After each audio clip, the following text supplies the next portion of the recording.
Woo child! The ghetto! The ghetto! How are we doing? Oh God, those freaking lights again. How are we doing, Star Fam? How are we doing? I'm sorry that I always adjust when I get on here. It's that I cannot really see that good how my lighting looks until I get on here. So, is it these two? There we go. Oh no, I don't want to see Zork in here. God is light. God is light. You know, I'm gonna bring my other light over. How about that? Oh, now it's just creepy. Now it's creepy. But we're gonna do what we gotta do. I wish I could go closer, but I can't. We'll go with this. We'll go with this. I just hate how it's so dark. But this should be fine. Oh, girl. We have a lot to talk about. We have a lot to talk about because, baby, I was in the kitchen last night watching the Oscars, minding my African American business. Oh, we got something. We got a cash app. We got a cash app from. Oh, does this say Mary Crosby? Hold on. Oh, from Missy B for it's Tia Via. Let's get into the mess.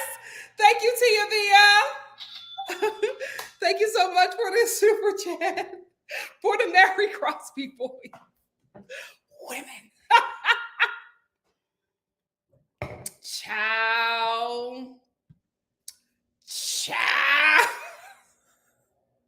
Listen, I was minding my African American business literally in the kitchen. I wasn't even watching the Oscars just because, no shade. I'm still a little hurt from how Chadwick was done last year. And I don't know, since the pandemic, I just have not been into the Oscars like that. And then my little sister called and she was just like, "Are you watching?" And I'm like, "No." But then she told me about Beyonce. So I was like, "I'll watch." And as soon as I turned on the Oscars, we both went, "What just happened?" We both were like, "Wait, did that just happen?" As soon as I turned it on. And I'm thinking it's a bit because I'm watching it on their live stream, right? So then my little sister, she was just like, "I don't think this is a bit, Nikki. I don't think that this is like scripted." And I'm like, "Are you sure?" And then she sent me the Japan footage. What? Baby, we ain't never going back to normal. We ain't never going back to normal. The pandemic has changed us. We ain't never going back to normal. Before I get into it, how are you guys? Tomorrow, me and Arnold are going to do a red carpet review. I just wanted to talk about this because I did not want the red carpet review to be clouded with all of that because we kind of go along with that anyway. So I just wanted to get this out the way because I knew that this was going to hijack the red carpet review. I absolutely agree, Yolande. I think the fashion was really, really good this year around. Last year, whew, it was a little rough, except for Leslie Odom. I loved his gold suit that he wore, and I think he wore it to another award show, a rainbow suit, which I just loved. But this year's fashion was a lot better.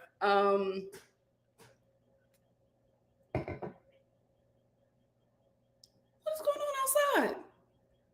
I swear there's so many sounds out here. Like so many sounds. I don't know what that is. We're just gonna go with it. But yeah, I think the fashions were great this year. Shout out to all of the winners. Jessica Chastain, I called it. When I saw the odds of Tammy Faye, I said nobody's taking that from her.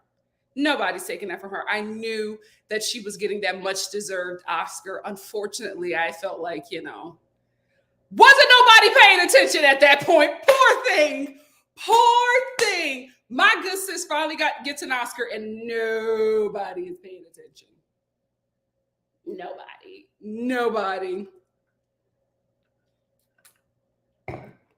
Um, I agree. I agree, Yolande. Yolande said Chris took that slap, and I think he wanted to say more. Absolutely, but he was like, "Let me keep this professional." Absolutely agree. Absolutely agree. I'm going to get about 4 comments, and then I'll get into what I think, and then we can have a call and response. Hey, Rebecca. Rebecca says somebody said on Twitter, if Chris said, "Wow, if he's that mad in March, imagine how he'd be in August." He would have won that round. Listen, he would have, but I think I think he used wisdom because in that state of mind, you don't want to rock the boat, okay? Pun intended, but you don't want to, you know what I mean? Like if he's doing that, you don't want to keep on going with a dude at that stage. L Bookie said some folks been out here trying to say that the Oscars don't mean anything, like they didn't previously boycott because Will Smith wasn't nominated. True, I do think as someone, I'm sorry, my banging is getting on my nerves. I do think as someone who is still in the industry, child. I do think that the Oscars, something's happening. Something's happening. I just don't think it's hitting like it's used to. And it could be 2 things. It could be a mixture of 2, or it could be one singular thing. But I think one of the biggest things is the pandemic. Like, guys, we're just changed. We're just changed. Like right now, there's a whole war going on. Like, and we're all on edge because we don't know if we're going to step our toe fully in it. You know what I mean? There is a housing crisis. There is a financial crisis. You know what I mean? Like a lot of people are not able to afford to live. Homelessness is growing. Unemployment is growing. A lot of developers are losing their damn minds because people don't want to go back to work in the office because they have found that they can do more and do a better job at home with peace of mind, without microaggressions, without sexual harassment, without abuse from upper ups. You know what I mean? So there's a lot of things going on with people right now. So movies being an escapism that it used to be, it's just not what it used to be. And I think the Oscars either have to evolve or I think they're going to evaporate. And I think also a lot of people are just sick of these same white nepotism babies winning awards. It's like, why the hell are we tuning in if the game is already rigged? So I really do think the Oscars is in a tough position. And this is just not me talking as a viewer. This is me talking as somebody who's in these conversations. And it's just like when the people who are working in the industry don't even want to watch, something is going on. Something is going on. So they do mean something, but I don't think that they mean what they used to, because if they did, I guarantee you Will Smith wouldn't have walked up there like that. Baby, the Oscars became the Source Awards. Child, Blue Ivy killed it. Blue Ivy killed it. And I am I'm smart enough to believe that she choreographed that entire thing. Choreographed, set design, did the costuming, did Beyonce's hair. I believe it. I believe it. My baby is a star. I know, right? Isn't she like 11? How time flies. What's up, Denard? What's up, Denard? What is up? I'm just going through and starring some of you guys' comments because some of you guys are talking about something I'm going to talk about later. So I want to star that for when I hop into that conversation. No. It's just so damn dark. Let me...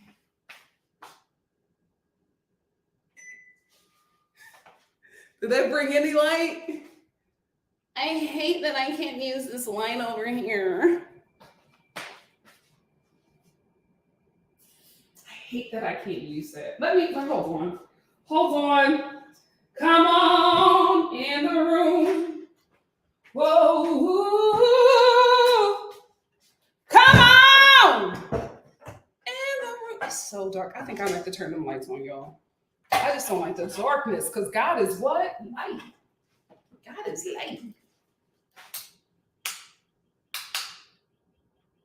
We got so much to talk about. So won't you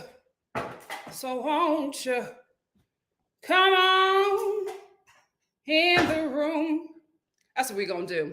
That's what we're gonna do. That's what we're gonna do. Let me start some of these comments.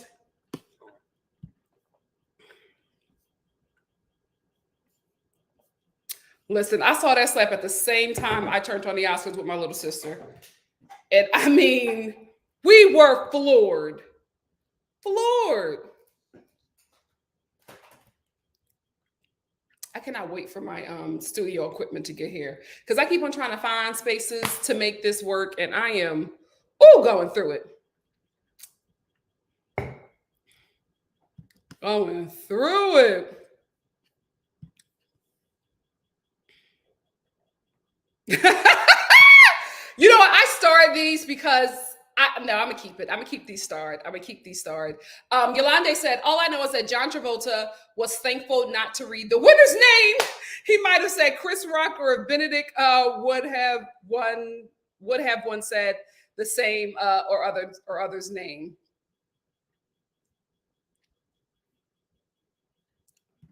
I am El Boogie, the joke was lame, but not slap worthy, even if he knew about the condition. Black Lavender said, ain't no talking about Jada like that or somebody getting smacked on sight. Well, we know now. We know now. That's why you got to be shining like that. Shining, shining, shining, shining, yeah. All of this winning, I've been losing my mind. Rebecca said, right, or he could have did that at the after party if he needed public eyes. I will say this. I wish that we would not have watched it. I wish that it would not have been televised. I wished it had never happened, but I was just like, this stuff goes down at the after parties. You know what I mean? Where press is locked out of. You don't do that in front of cameras and press. Thank you, Shonda. Shonda said, please like the video and subscribe to NikkiStar to get NikkiStar TV to 14K subscribers. Thank you. Aaron, I was actually going to get on last night, but so much was happening. So you have no idea how many group chats I was in last night. Like, my phone was blowing up. I didn't go to bed until 8 a.m. because I was talking to people on both coasts. Because my East Coast group chat started lighting up, and then like as West Coast was getting the feed, then West Coast started blowing up, and I'm like, oh my God. Then I had people who were actually there, and that group chat is blowing up, and I'm like, girl, what happened? What happened, child? It was a lot. It was a lot going on last night.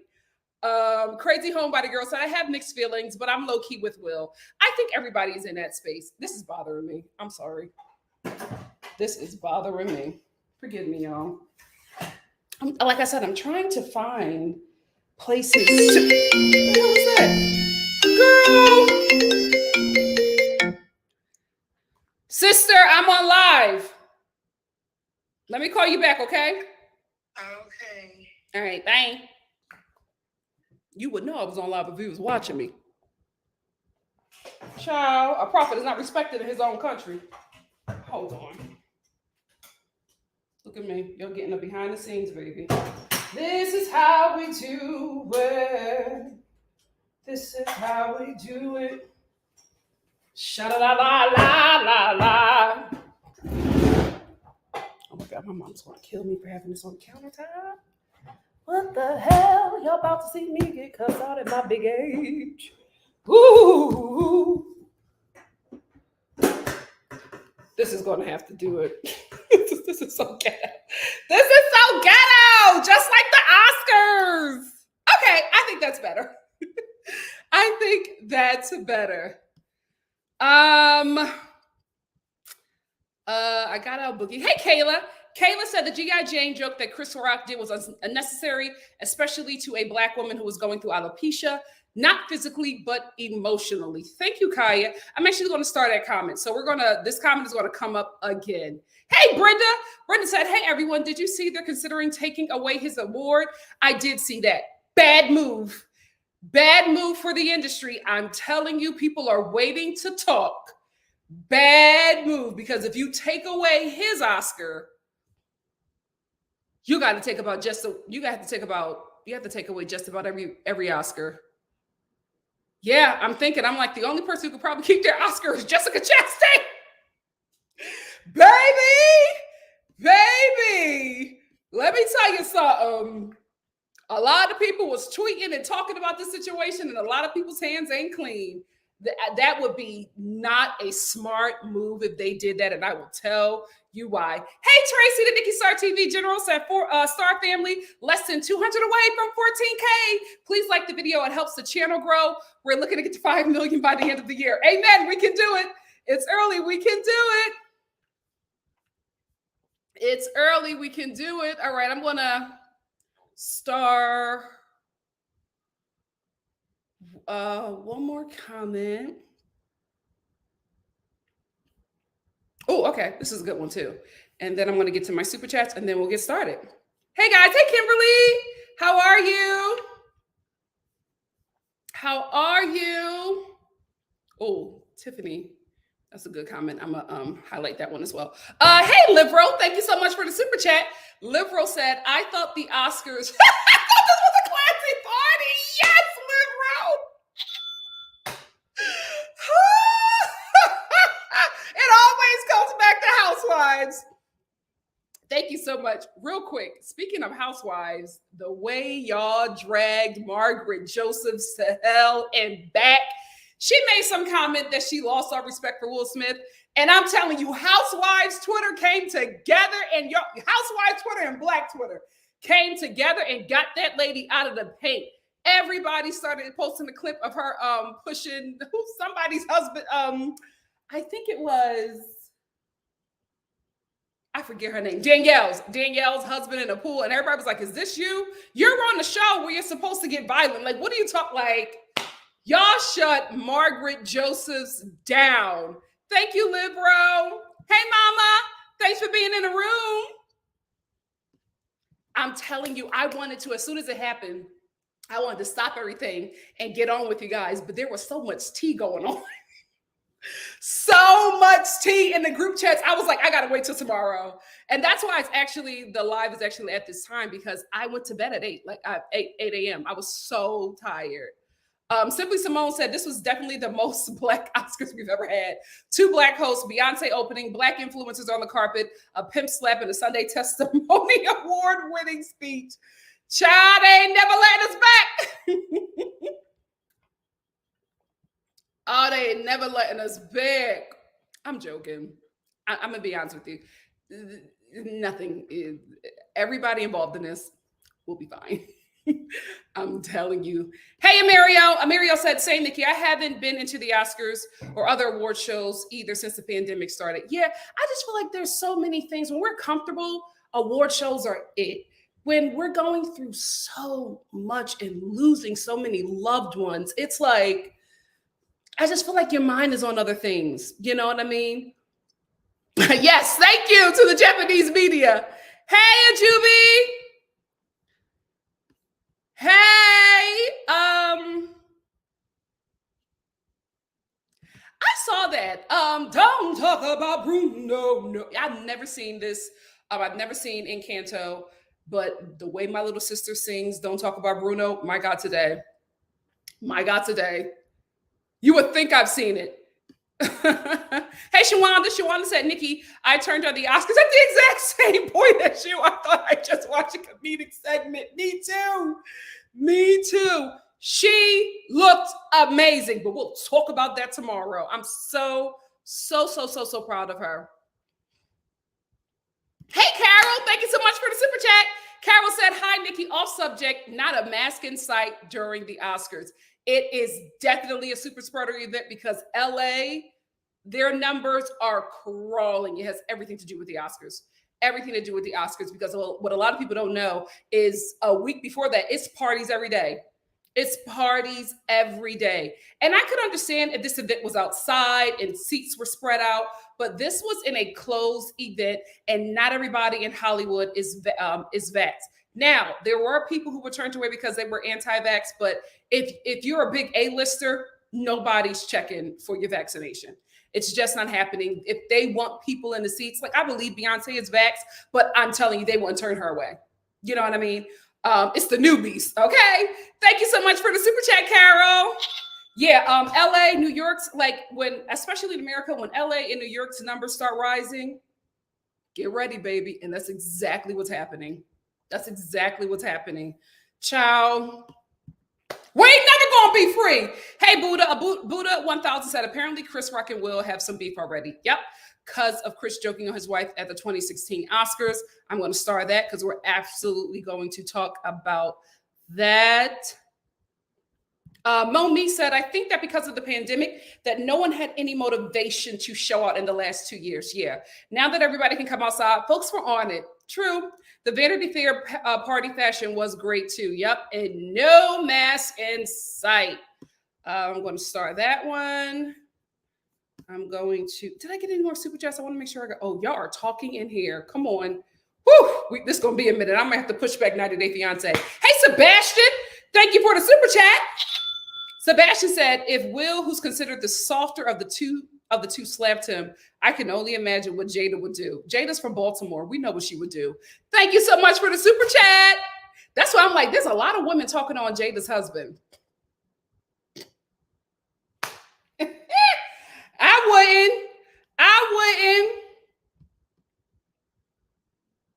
I wouldn't. Oh, we are talking in here. I'm highlighting.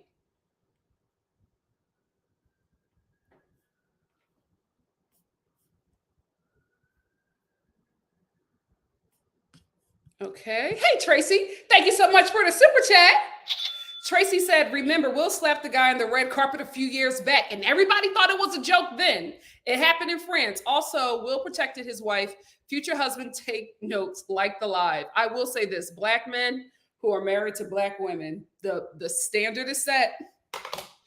Your Black wives are going to get on your nerves for at least 2 years about this. At least 2 years. You are all going to hear, well, Will would have slapped him. You let him talk to me like that, Will would have slapped him.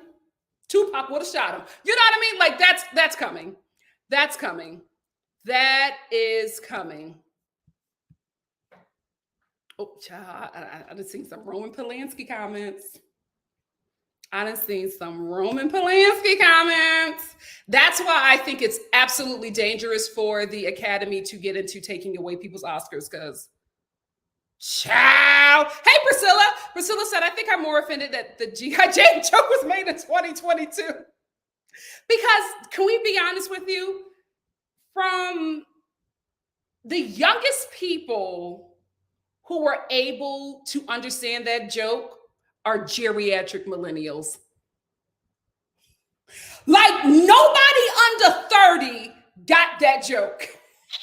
Thank you so much for the super chat, Priscilla. But unfortunately, the joke was made to Gen Xers, and they understood the joke very, very, very, very well. Okay, so I started a few comments. Let me get into my thoughts. Then I'll hop into the start comments, and then we will chat. The chat is probably going to be a bit longer because I'm noticing that a lot of people have a lot to say, and I want everybody to, get their points. To get to allow their voices to be heard. Thank you so much. Toya Star is here. Hey, sister. Thank you for joining me, because we do have, listen, housekeeping. We are a diverse family here, right? Everybody has a difference of opinion, and we welcome that. We welcome it with kindness. We welcome it with kindness. If you have something to say and you cannot say it out of love, right? If you can't season it with honey, don't say it, right? Because the moderators are on it and the block button is hot, right? We're going to have this conversation. We're going to have difference of opinions. You may disagree with me. I may disagree with you. Every opinion here will be heard, only if it's seasoned with honey, right? Talk to me like you're talking to your boss. Talk to me like you're talking to somebody, talk to everybody in here like you're talking to somebody who signs your checks. That's what we're going to do. That's what me gonna do. And if you're a man, talk to me how you would talk to another man. We know how much you love each other. Yeah. Just we're going to make sure that we are. Oh God, not my phone doing this to me. I'm upgrading. Don't worry.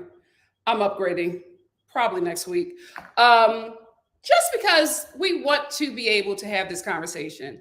And I just, it's obviously a lot of people have been struggling to have it. I will also say I'm black, right? I'm Africanus Americanus, so I probably have a different view than some people in here because once again, we are a diverse family. I will say this because I'm black, I'm sensitive about my people, right? Especially the Americanus, Africanus ones. So let's be respectful and mindful of that. Y'all know I'm sensitive about my people. And if your comments hit me and my ancestors, you're getting blocked. God bless. God bless. Hey, Sarah, thank you so much for the super chat. Sarah said, love you, Nikki. To be honest, I started watching after Beyonce's amazing performance. Stunning. Sad she didn't win for original song, but the Queen Bee's new era is coming. I feel like she has something. I feel like something is coming. I feel like she got something, and I'm telling you, put your coins aside. Put your coins aside. I'm putting my coins aside for two things: Beyonce's surprise concert because I feel like it's coming, and Telfar's their bag security program because I know that's coming. I know that's coming. Those are the two things I'm putting away for. Thank you so much, Sarah, for the super chat. Thank you. He has, Mama. Will has been trying to keep it together for a while. What's up, Santino? Thank you for the super chat. Santino said the way white liberals are reacting to this as if their cousins were not running amok all over the place on January 6th. We see you. Absolutely. Absolutely. Baby, y'all got Judd Apatow together. Thank you so much for the super chat. My God, today, the Judd Apatow receipts were so quick. So quick. I mean, as soon as I got to the tweet, it was tweet deleted. Then people were screenshotting, and then people were sharing receipts about what they were saying about him. And I was like, it's easier and safer to just mind your business, especially if your hands are not clean. Hey, Sebastian, thank you again for another super chat. Sebastian said, Mia Farrow's blood diamond snitching. Oh my God, it's Sinatra, baby, swapping behind. Tweeted all of that mess. Meanwhile, she and Frank's, she had Frank send goons to Woody's house. See what I'm saying? See what I'm saying? Because I saw y'all get Mia Farrow together as well. And I told her, I did tweet her. I said, Mia, delete this. Please delete this. They are bringing up stuff that you don't want nobody to know. I did feel bad for her. I will say. I felt bad for Mia because as soon as she tweeted it and I saw it, I knew what was coming. And my God, today, y'all did not let up on Mia Farrow. Oh my God, y'all pulled out so many receipts on her. She finally deleted it. She finally deleted it. Good for her. Because, woo, we were finding out some things. Okay? Hey, Miss Swizzle. Thank you so much for the super chat. Miss Swizzle said, Chris did a whole movie about Black women's hair. No telling how Will has been helping to soothe the pain for Jada. This should have been done at the after party, though, on site. Look at us. Are we all from Philly? Because everybody is saying this should have happened at the after party. Ain't nobody saying this shouldn't have happened. Come on, Philly. Thank you so much for the super chat. I'm going to star this one. I'm going to star this one. Hold on. I'm going to star that one too. Mia Farrow. Yikes. Yikes. Did I get that one? Oh, no, that wasn't the one. But I got it. Okay. All right. Let's get into it. Mi familia. My phone is finally working. Let's get into it. We are drinking a carrot, spinach, almond milk orange juice, avocado, banana date smoothie. Listen, baby, I'm trying to do what I'm trying to do what I gotta do. I'm trying to do what I gotta do. We are getting snatched for December. We are getting snatched for December. Oh, also, let me turn my notifications on. I want to make sure I got my cash apps. I acknowledge Missy and I acknowledge Tia. Let me see. Okay, we're all good. We're all caught up. Let me make sure my notes are here. There we go. Let's get into it. So, initially, family, we all thought that this was a joke, right? I told you my little sister called me and convinced me to watch the Oscars. And as soon as I watched it, this moment happened, and like we all thought initially that it was a joke, but then we learned that something was a little different. And how we learned that something was a little different was because the international stations that was playing the Oscars did not block anything out, did not cut stuff up like ABC. They left it in. Shout out to Japan. Shout out to Japan. Were you being messy, Japan? Because you gave us the real tea. So here is the Japan footage that completely changed the game for everybody. Because everybody was like, oh my God, Will is crazy. And then we saw the footage and we was like, oh, Will is crazy. Oh, wow. Wow. Will Smith just smacked the shit out of it. Wow, dude. It was a G.I. Jane joke. G.I. Jane のジョークだったんです。 I'm going to, okay? Oh, okay. That was a greatest night in the history of television. テレビ史上最高の場面でしょうか。 Sorry, I had to speed it up because, YouTube like to play with me. So I had to speed it up, but I'll show it to you guys again. Oh, wow. Wow. Will Smith just smacked the shit out of it. ウィル・スミスにやられました。 Wow, dude. It was a G.I. Jane joke. G.I. Jane のジョークだったんです。 I'm going to, okay? Oh, okay. That was a greatest night in the history of television. テレビ史上最高の場面でしょうか。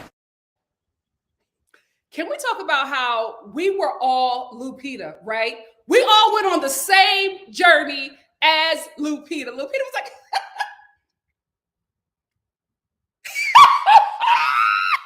Lupita went from, oh my God, he is so crazy to, where's security?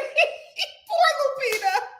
Poor Lupita. My good sis is always in something and it's never her fault. So let's go through the several stages of Lupita.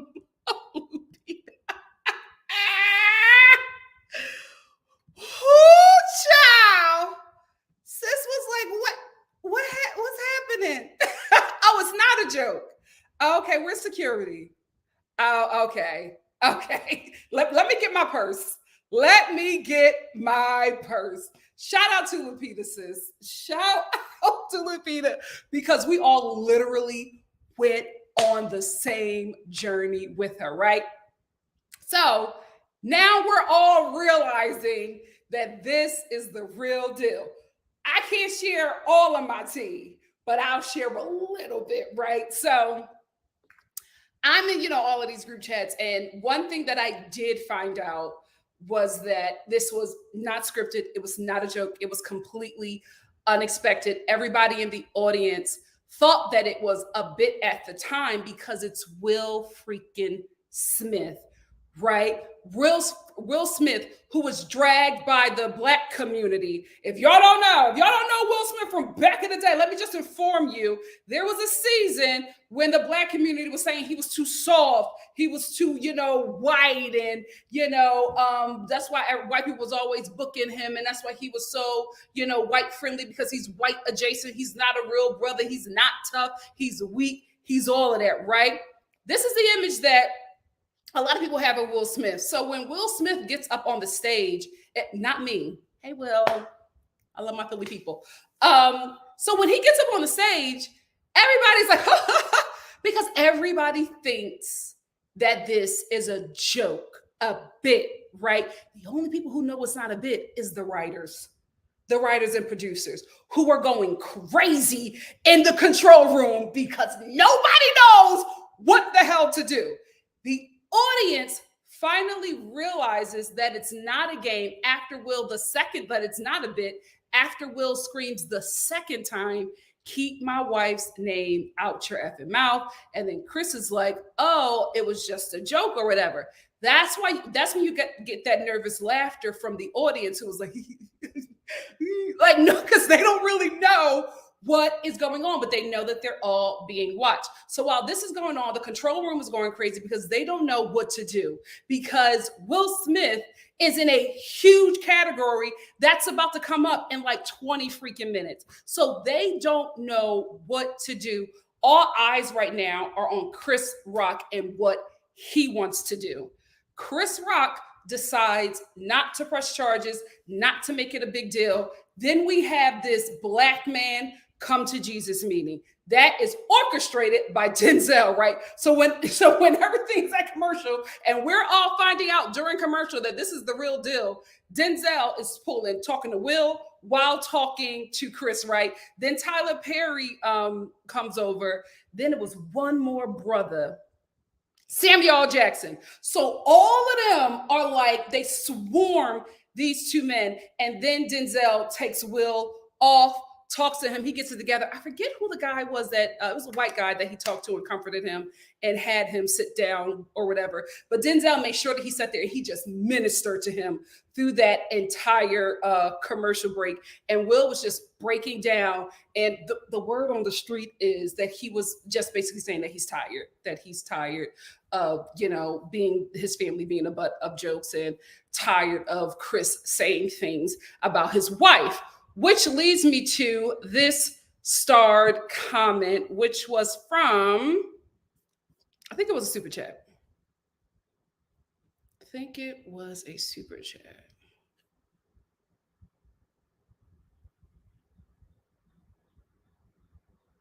From Buddha 1000, right? Buddha 1000 said, apparently Chris Rock and Will had some beef already because of Chris joking on his wife in 2016. If you guys do not know, the 2016 Oscars, a lot of Black Hollywood boycotted the Oscars because of racism. There were just a lot of Black people of color, creatives who were just not recognized. And, of course, the entire people of color community was disappointed, but, Black people led the charge. And because of that, this was actually because of the backlash, Chris Rock was hired, right? So what the Oscars were essentially saying is that we're not racist. Look, we have, Chris Rock, like basically using Chris Rock as the buffer for the racism allegations that was being thrown towards the Oscars at that time. So a lot of Chris's jokes at that time was directed towards Will and Jada because they were the ones who basically spearheaded the boycott. But I don't know why the majority, it seems like, of Chris Rock's jokes when it is directed towards Will and Jada are more focused on Jada, because even in that monologue, the butt of all of his jokes when he was talking about the couple was directed towards Jada. So ever since then, they have just had bad blood. There has not been any makeups. There has not been any, oh, it was a long time ago, it's over it. They just have not been cool since then, right? Fast forward to yesterday. We now get this comment from Chris, who again was making the G.I. Jane joke, but he was making, sorry about that, but he was making the joke, which was referencing Demi Moore, who was the lead in G.I. Jane. And there's this like really iconic scene where she shaves off her hair to, like, I don't know, during the military or whatever. I was young when it came out. I don't remember. Still young. But so that was the basis of the joke, because now looking at Jada Pinkett, she's now bald due to alopecia, right? I don't think that Chris knew that. If he knew or if he didn't, he still made the comment, and that is what set Will off. Now, if you are not aware of this. Let's just talk about it. Jada Pinkett, the actress Jada Pinkett Smith, revealed her alopecia diagnosis in 2018. And since then, she's been embracing challenges of the condition and publicly displaying evidence of hair loss with confidence and grace. So Jada has alopecia, which is basically an autoimmune disease. I want to put a pin in that real quick because I absolutely saw something happening on social media, in interviews, and when people were reporting about what just happened, especially, and I'm especially saying this to the press, you have to do better. You have to do better because there were so many people saying she just has alopecia. And when you say things like that, oh, they just have this, they just have this. When you say things like that, you have no idea how much harm you are causing to the disabled community, right?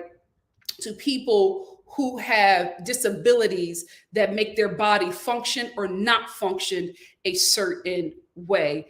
What I did see was a lot of pushback to the disabled community who, like a lot of marginalized communities, have to say, I don't agree with this, but you're causing harm to this community by saying that. Just rephrase it another way. And because there is not care for that community, a lot of people were just speaking over the disabled community and not allowing them to have space when they are being called out and overlooked. That is something that was really, really bothersome because I'm like, these are people within that community who was telling you there's a different way to talk about what has happened without harming the disabled community. So I do, especially in the comment section, I do want us to be aware of that. We have disabled people within the Star family. And even if we don't, let's change our focus and the way we speak about certain topics, because even though you don't suffer with that, even though that is not a part of your identity, it does not mean that it's not important. So that was just something that I saw a lot, and especially within the press. And I was just like, you gotta do better about that because it highly shows that you don't recognize that community as a powerful community, right? Because within, just press in general, the press is very careful about which communities they talk about and how they talk about certain communities. We know that the American press has never held the white community accountable, right? Especially the wealthy white community. Now, if this person is of the white community and let's just say they are poor from an impoverished community, but still happen to be white, we will see biased conversations, negative conversations about them within the press.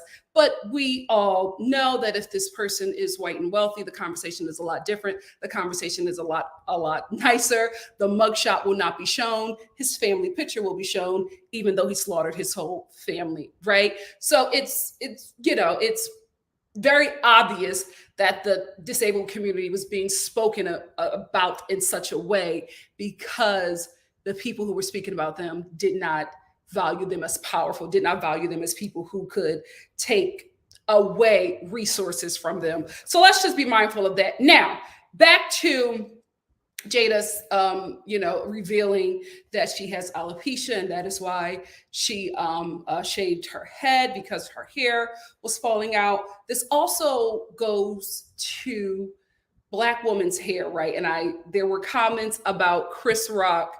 I have a starred comment here.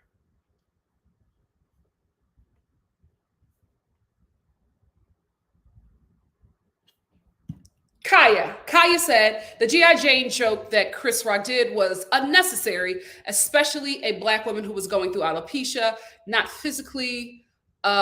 only physically, but emotionally, right? Because this is something that happened to Jada later in life. This is not something she's been dealing with her whole life. And she's been sharing videos about that to help others who deal with alopecia because she's using her platform and she's opening up herself in a way to not only be relatable, but to, share her journey, right? Because maybe then things will come into action, right? Maybe then the stigma will fall away from people who deal with alopecia. Then maybe there will be more resources because now it's happening to somebody who has money and influence. So I think that's how she was using her platform.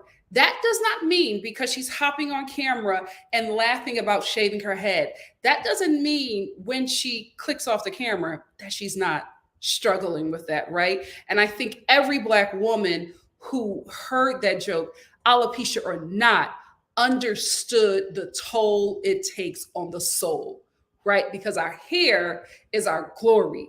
Our hair is something that has been used against us since we got here. Let's tell that truth, right? Like our hair just became legal. It just became illegal to fire us because of our hair, right? There are Black women today, and I'm not talking about the Black woman who chooses to straighten her hair. I'm not talking about Black women who wears, certain type of textures of hair for fashion or anything like that. I am saying to the Black women who have made certain choices, certain chemical choices, certain, hair attachment and detachment choices to be accepted in the workplace, to be accepted at a job, even though you more than qualify for it. Your hair is what is the deciding, your hair and skin is what is the deciding factor. But now in 2022, you can no longer fire Black people because of the hair that grows out of our head, right?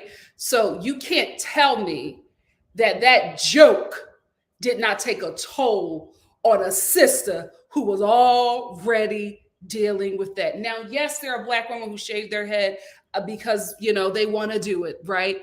It's a whole different process when you're losing your hair for every woman, right? But especially as a Black woman, it's a whole different process when that happens to you. We don't understand the pain because for those of us who don't have alopecia, but as a Black woman, you get it. You get it, right? What we go through with our hair, you get it. A lot of us can't even fathom that happening to us. I remember not too long ago, I told y'all at the beginning of the pandemic, I started losing hair. I'm in the shower, clumps of my hair is coming out. My hair still looked pretty full, right? But I was going through it, just imagining me losing all of my hair. Not because I wouldn't kill the style, because of the shame that I would feel as a Black woman without having my crown, which I have been told my whole life is my glory. That's a huge issue, right? So to be a Black man, right, probably, comforting your wife several times before she took the clippers and just shaved that head, or probably crying when she was shaving her head off, watching your wife go through this, right? Then you're going to an award show, and somebody who you don't like, have not liked for over a decade because he keeps on talking about you and your family, makes this joke about your wife's disability. We don't know where he was at that point, right? We don't know if he was lit. We don't know if he was already emotional because he probably felt like he was going to get this Oscar. We don't know where Will was in that moment. We do know that Chris Rock made a joke. He was hired to do that at the Oscars. I don't know if he said this joke in rehearsal, but he said it. And Will Smith responded to it. Was it right? Was either man right? Was either man wrong? We will get into it. I just want to get this other comment right here. This is from Miss Swizzle. What's up? Miss Swizzle said, Chris did a whole movie about Black women's hair. No telling how Will has been helping to soothe the pain for Jada. This should have been done at the after party, though, on site. The reason why hold on, not yet. The reason why I talked about the after parties because so much stuff goes on at the after parties. Because there's no press there, right? There's no press there. There's just a bunch of, because the Oscars is the last award show of, the actor award show season, right? So that is like the last hurrah. So when you're at these parties, these vanity, especially Vanity Fair, when you're at these parties, there's no press. There's just you and your peers who can finally take the mask off. Stop, especially for the nominees who were campaigning this whole season. This is it. You're done. You won or you didn't win. Now you can, you can talk in your real voice now, right? Now you can finally cuss again, right? Now you can dip it low and nobody can say anything about you because you're done campaigning. So these are the parties where everybody lets their hair down. Everybody, has a little drink. Everybody has a little, cocaine. Everybody just, has a good time. And, some things happen there. There's been a lot of fights at Oscar after parties, lots of them, but you never know about them unless you were there. So I do think that it probably would have been a better environment for him. Would it have been? Because he probably would have been more lit if he confronted him.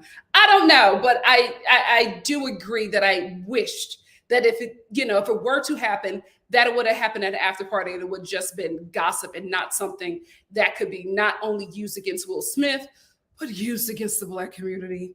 My God, today, we tell y'all all the time we're not a monolith, but nobody listens. One of us does something, we all either get a blessing or a punishment. It's just no in between. Moving on. We talked about the history of the confrontation. We talked about Black women's hair. Your crown is your glory. Your hair is your crown, which is your glory. We talked about Jada's alopecia. We talked about ignoring the disabled community. Let's be better. The disabled community, let's be better about that. Let's talk about people saying, well, he laughed. That's another excuse that people were using. People were saying, oh, he laughed. So, he only did that because his wife didn't appreciate the joke, because when Chris did the joke, Will was already laughing because Chris had made a joke about him, right? And then he made the joke about Jada's baldness. Did you see Jada's face? Jada was like eyes rolling, lashes flashing, like she was disgusted. She was not even laughing when he was making jokes about Will. You can tell that there's history there, right? And people are saying, oh, he laughed and then he looked at his wife. I think for me, the people that I did see saying that weren't Black, right? So let me tell you a little something about culture, especially Black culture. If you as a Black person, right, you and this other Black person, or this person in general, y'all don't like each other. And this person that you don't like says something about you. If you laugh, that's not a laugh that I think a lot of people were interpreting that laugh to be.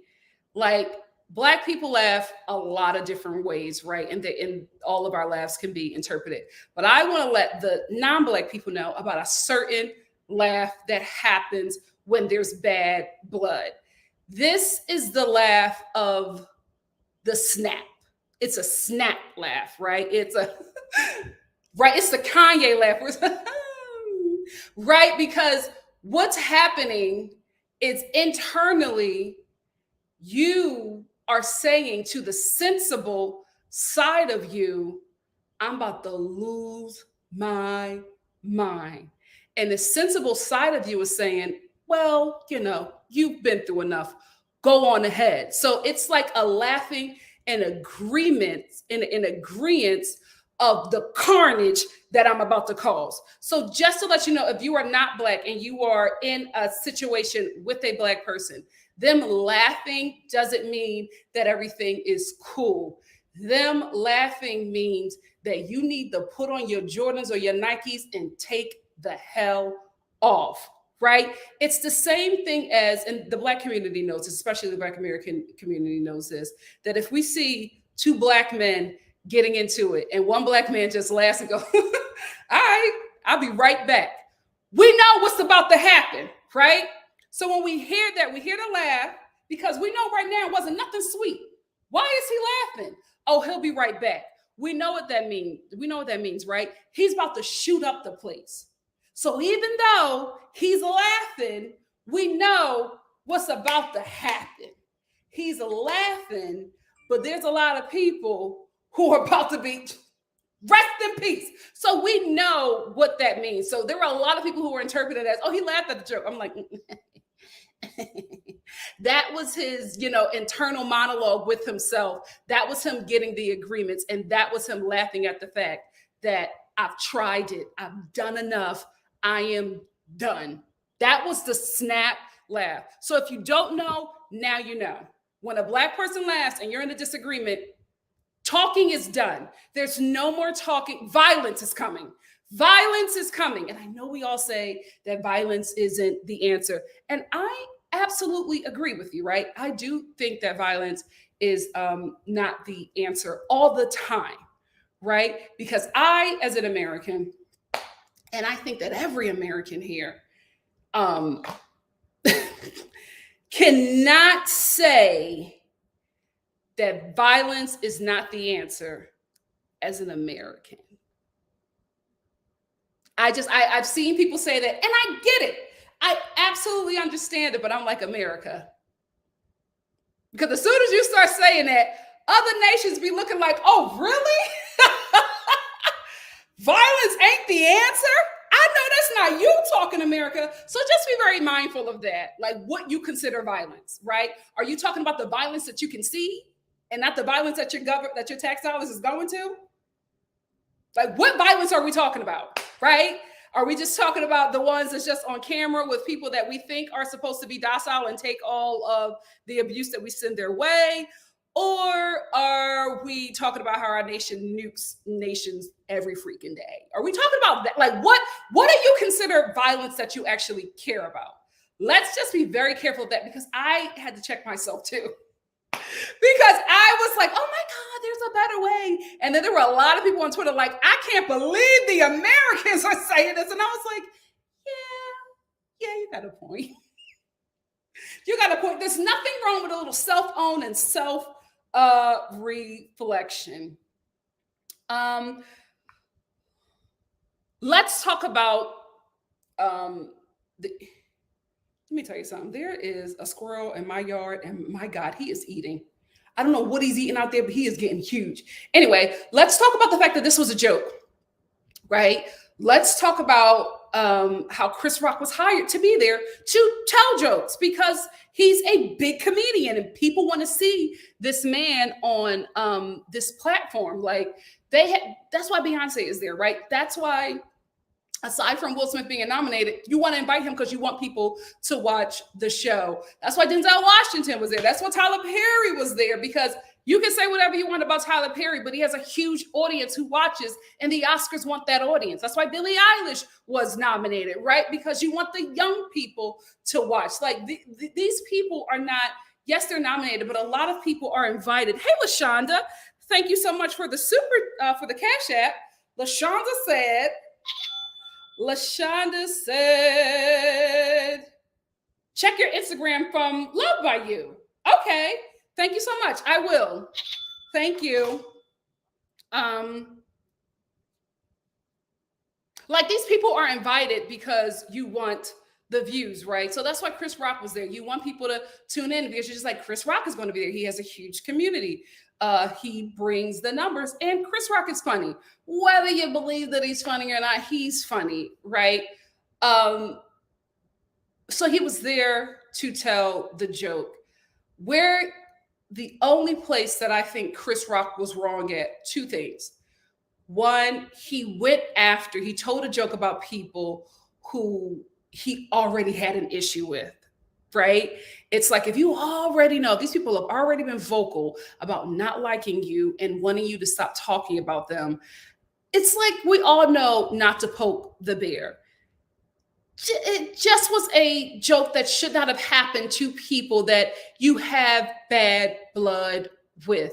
Because at the end of the day, even if Will Smith didn't go up there and say, assault him, we would still probably then have conversations about, like, why did Chris Rock do that, knowing that they're not friends? Like, and Will Smith and Jada Pinkett will talk about it in the press, right? And then we would get the reaction of disgust of Jada Pinkett, who is dealing with alopecia, and we see this man make this joke about her, and we have this reaction of her being highly disgusted about it.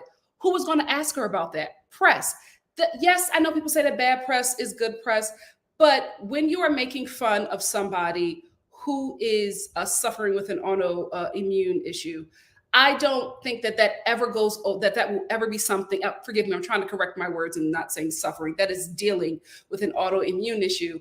I just don't think that that would ever go over for Chris Rock, because I honestly believe that had Will Smith not assaulted him, Chris Rock would have been the bad person in this situation. He would have been the one getting all the heat, not Will Smith or Jada Pinkett, who should not be getting anything at all. But we know how this goes for people who look like us. But I think that if Will would not have done what he had done, it still would have been a rough night for Chris Rock. Yes, jokes are jokes, right?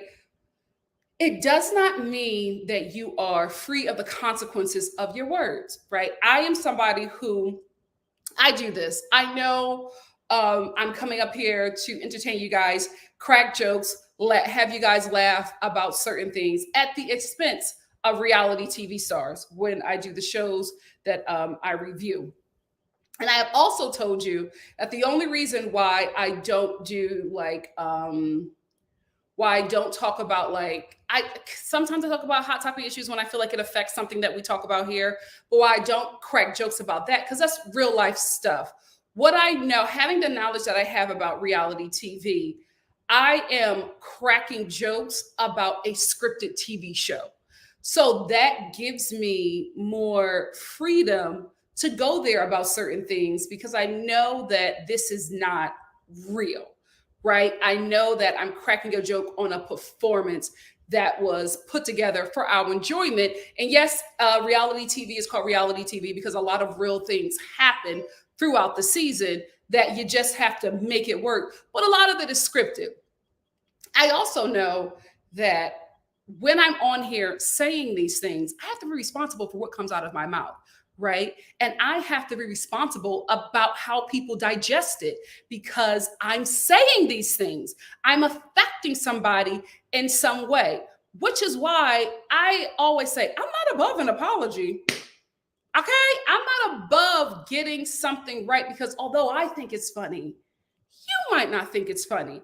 Although I think it's funny, you might take it a different way, because at that moment, you're sick and tired of being sick and tired, right?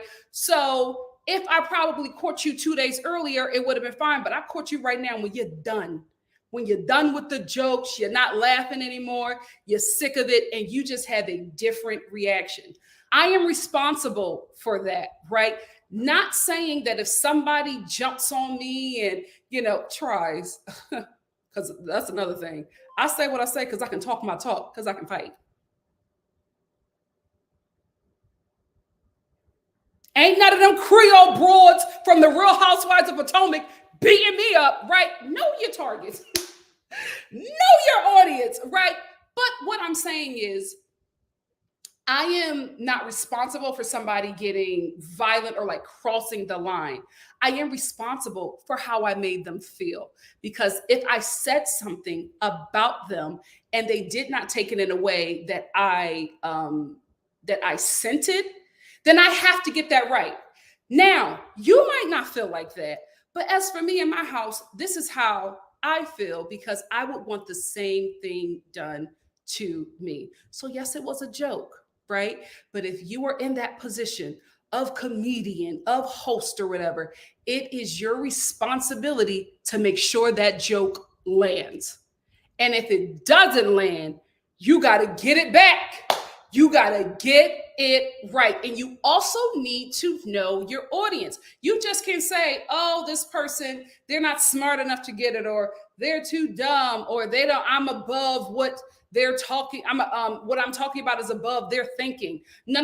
It's on you. That joke got to land. If that joke doesn't land, you are responsible for that. That is your job as a comedian, to make people laugh. If the jokes ain't landed, because the joke that Chris Rock said about Jada Pinkett, everybody was like, even he knew that the joke didn't land, which is why he was trying to make sure it lands or clean it up.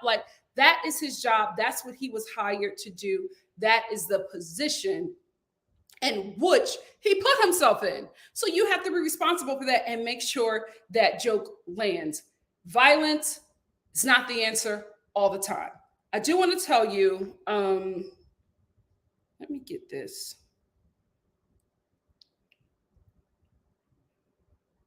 Was it through show? I don't have it.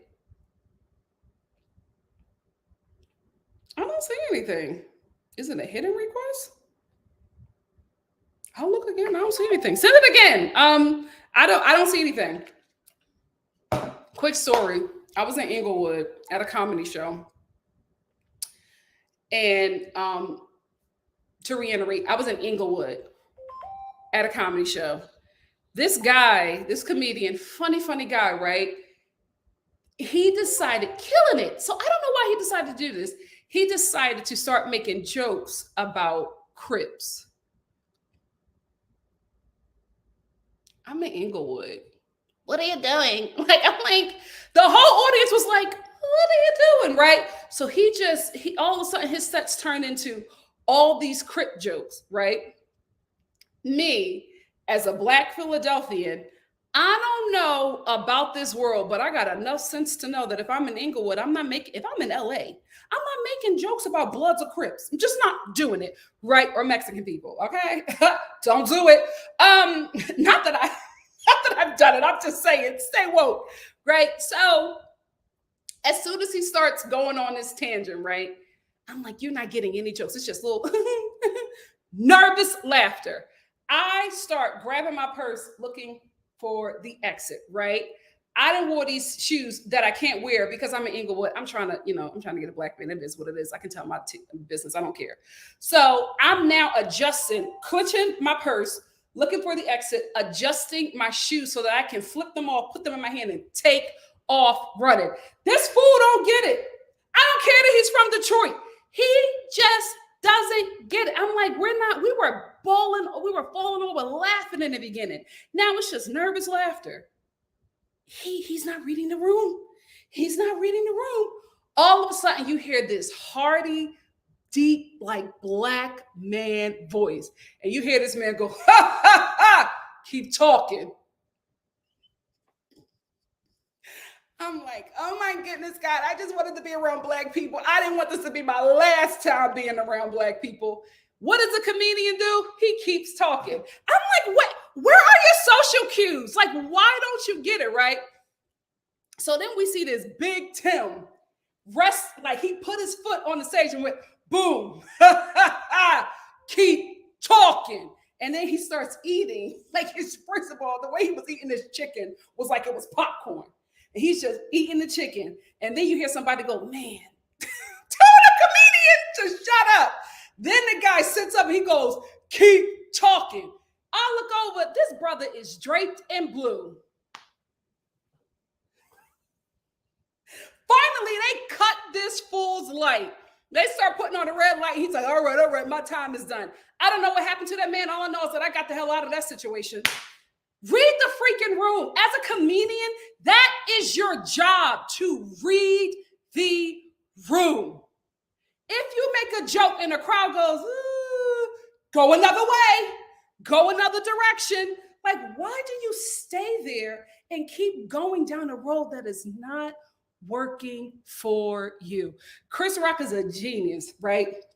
He is great at what he does. And I've been hearing takes that he is, anti-Black and he hates Black women. I, for one, cannot say that, because I, for one, know what he did to get Leslie Jones, a Black woman, on SNL.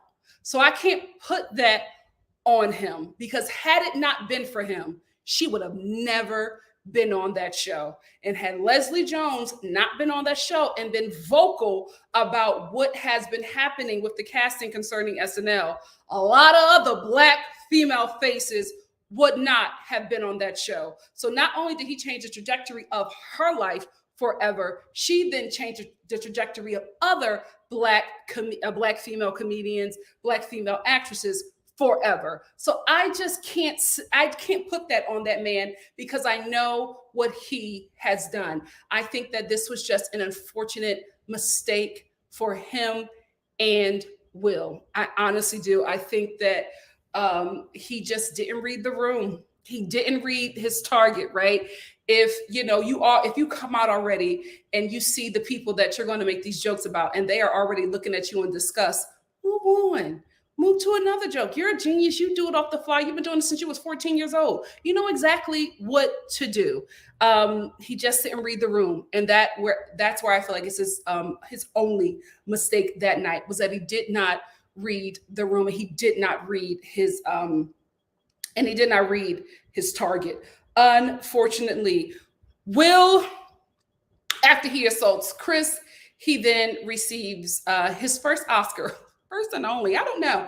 He then receives his first Oscar, and unfortunately for him and the people, especially the Williams sisters, who helped make this moment possible for him, his assault on Chris Rock overshadowed that, right? Because Will was crying because I believe that he was embarrassed. I also believed that he still feels like he did the right thing, but I think that he was embarrassed, not only that it happened on TV, but that then you're standing here now being celebrated and your moment is now clouded with this impulse decision that should not have happened, because then after that it spirals, right? So now nobody is thinking about the Williams sisters and their father and what they wanted to do with this. And just props to the Williams sisters who handled this entire award season with grace, because they've been the butt of jokes and they've been the butt of attacks this entire awards season, and they handled it in a way that they didn't have to, right? They could have made impulse decisions. They decided against it, and props to them, because I just feel like a lot was taken from them during this award season, from Jane to Will. Like, everybody just robbed them, and it's really, really unfortunate. It really, really is. So Will's speech about, I will say this, I love Will Smith. I think the speech was in poor taste, right? Because it became about protecting my family. And I get that. I absolutely get that. But I don't think that his speech would have been that had he not assaulted Chris Rock, right? I don't think that that would have been his speech. And I think that in that moment, I just wish he would have had a cooler head. But I also think that you don't know where people are. That's why it's like, you don't know what journey people are on. You don't know what day, they're at. So that's why I'm always just like, and I always, y'all know I love me some Candace on the Real Housewives of Potomac, but I'm always just like, if you won't talk your talk, you got to be able to back it up, right? I have terrible road rage in Los Angeles, right? I don't have road rage in Atlanta. This is an open carry state. Wisdom. I know when to pop off and when not to pop off, but I also have had moments where I popped off and I've been extremely embarrassed after, because I just wish I would have handled it differently, right? Because although I feel like I was right, although I felt like I was pushed to that limit, I now have this cloud hanging over me of judgment, of just embarrassment that I did such a thing in front of people. And yes, I shouldn't care, but when you look like this, you have to care, because those things work against you. So I think Chris Rock's joke against about Jada was in poor taste. I think that Will's impulse decision to walk on that stage and assault that man, that Black man, on national TV in a white space, let's be real, in a white space on a white network, was not smart, and poor taste as well. And this is not, let's get into respectability politics. This is not about that, right? I'm not saying that Black people have to act a certain way in front of white people. What I'm talking about is those consequences that come from that is brutal for us, right?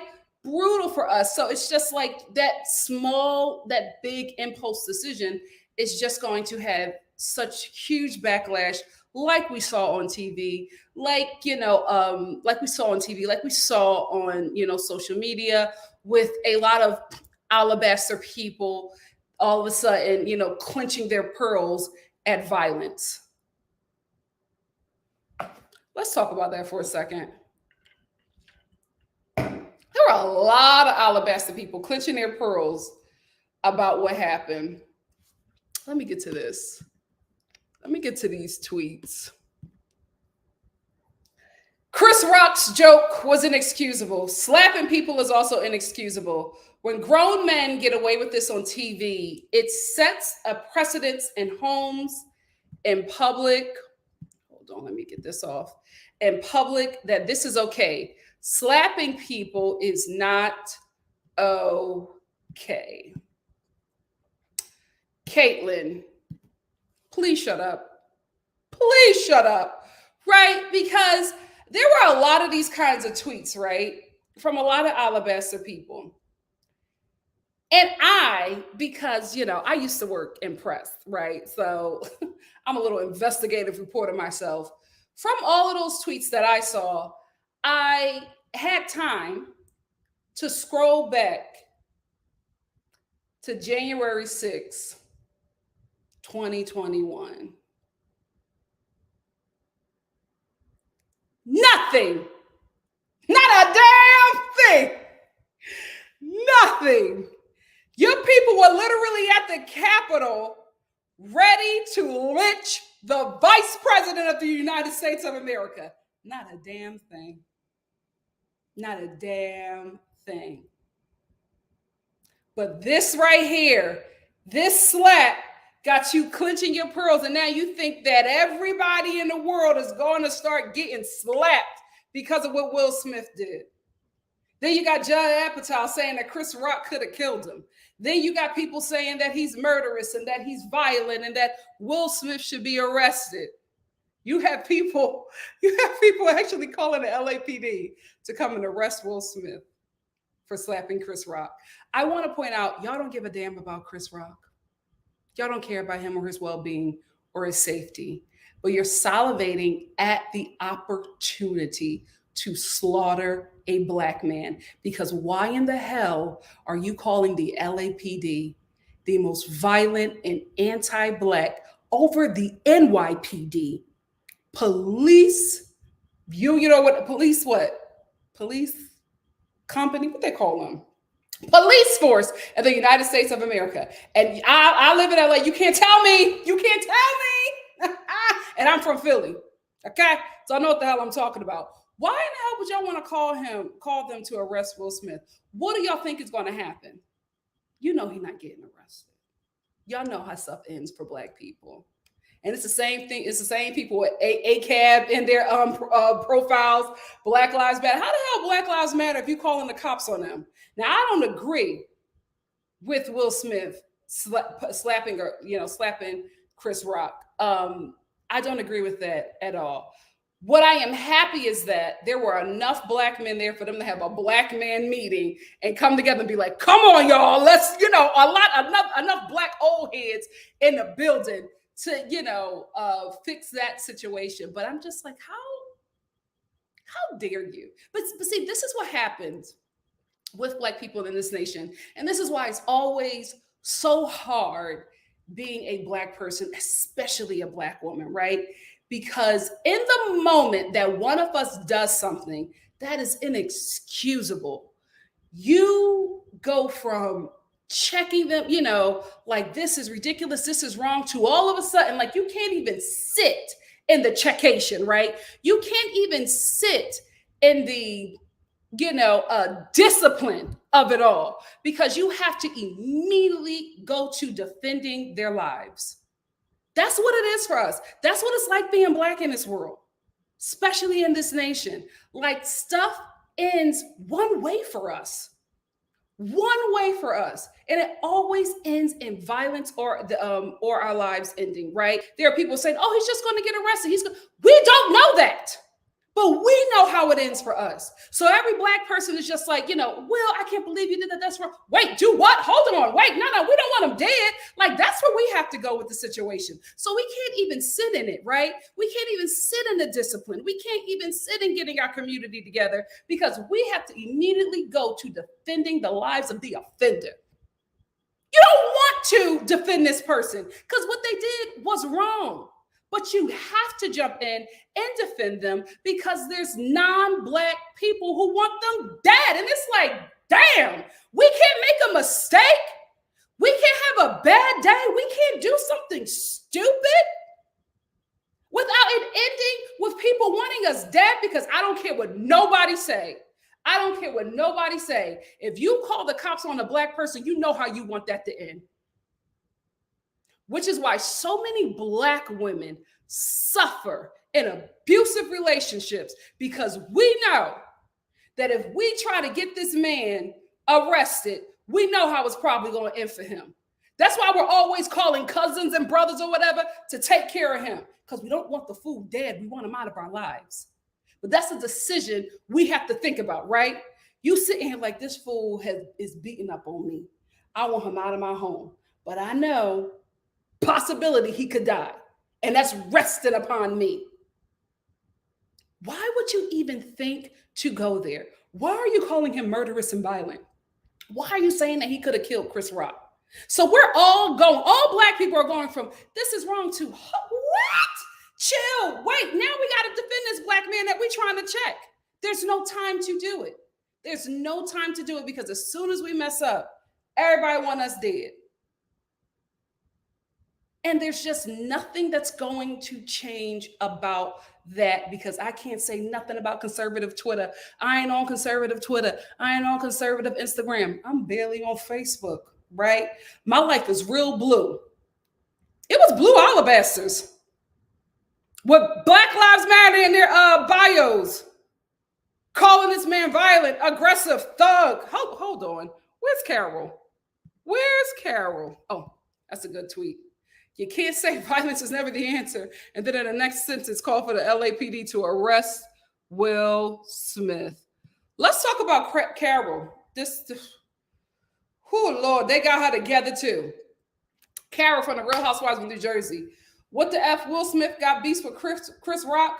Real gangsta S, and P. Diddy just saved the night. Cool as a cucumber. Carol, what in the African-American vernacular annihilation are you talking about? What was gangsta about that? It was actually pretty freaking sad for all of us who are watching, because we're like, damn, we know how this is gonna affect him, right? Had it been Mel Gibson, right, who has said some horrible things, completely beyond anti-Semitic things about the Jewish community. Had it been him, none of this would have happened, right? And he has a terrible, terrible track record with the industry. But it would have been a different reaction. It would have been, well, he was drinking. They would have reduced Mel Gibson at his big age to a kid. Well, Mel Gibson's young. He's 90 freaking 2. But they would have reduced him to a child. They would have talked about substance abuse. He would have went into rehab, and that would have been it. Nobody. Arrest Mel Gibson would have never been trending. And that's just the reality of being a Black person in this world, but especially in this nation, because in 1 minute you're like, oh, damn, Will, why would you do that? Is Chris okay? Wait, what? Hold on. We got to protect him. We got to protect him. And then I'm pretty sure that Chris Rock knew that he would be used as this excuse to then try to destroy another Black man, which is why I think, I could be wrong, which is why I think he reacted that way. I don't think that he was afraid of Will Smith. I think, one, he was stunned, but I think he also knew what the repercussions would be had he responded a certain way. I think in that moment, not only was Chris Rock thinking about himself, he was thinking about Will Smith, and he was thinking about all the other Black people in the room, and he did the right thing. I know people are like, oh, he should have fought, he should have did that, but we're not in that industry. We're not at that status, and we don't know what could be the effects of him reacting that way, even if it was justified. I felt like in that moment, he took the higher road. Let's quickly talk about Will Smith and the comment that he made about his mom. Will Smith reveals that he suffered from guilt because he believes he failed to protect his mother as a child when his father beat her to the ground in the family's Philadelphia home.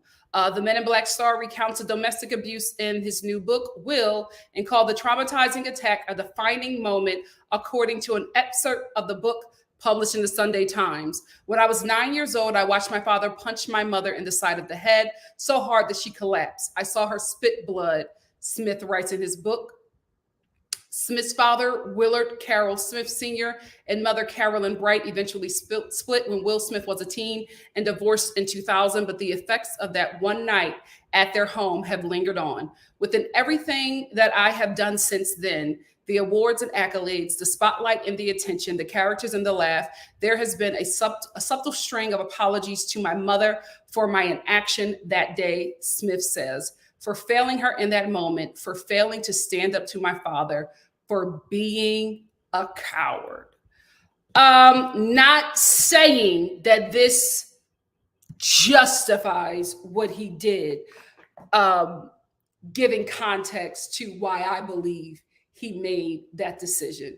Because when he was screaming, "Keep my wife's name out of your mouth," and when he was up here giving his Oscar speech, talking about protecting his family, I honestly think that that was a huge part of it. And I think I didn't read his book, so I don't know if he's getting the therapy that he needs. But from what I saw, I'm like, you probably need to tap into that, because at the end of the day, you were a child. You could not protect your mother from that situation. But it doesn't mean that he, like how he vocalized, he's in his 50s and he still feels guilty for being a child and not protecting his mom. Something is absolutely wrong there. And if he feels like this is how he's going to have to protect his family when he has so much to lose, I implore him to get the help that he needs. But, you know, that's just my take on it. I talked about In Defense of Chris Rock. Has comedy changed? Has comedy changed forever? I don't think so. I put this tweet up here because this young lady says that comics are saying, "I'm in fear for my life." And she responds, "Baby, what venues were you even booking?" This was a sentiment happening a lot. A lot of comedians were saying that they were now afraid to say certain things. My response to that is, I think that the comedians who are now afraid to do their sets, right, are comedians who have consistently punched down on communities that have minimal to no support, right? So comedians are punching down on the trans community. Comedians are punching down on the disabled community. Comedians are punching down on Black women, on Asian peoples. I remember the time where I told you I was at a comedy show and this lady just went on a rant for 10 minutes about how, like, there was no jokes. It was just how horrible Asian people were. And I'm like, what is happening here? Like, there was not one joke. And I think that those are the people who are now afraid to do their sets, because I personally would not consider them comedians, right? Because there's a certain thing going on. I think it's because a lot of unfunny, angry incel men have these podcasts, and the pick me women have these podcasts where they're just saying awful things. And because they're getting shock and views from it, they think that they're funny, right? And I think those people are now afraid of getting popped. To that, I say, you should be. You should be.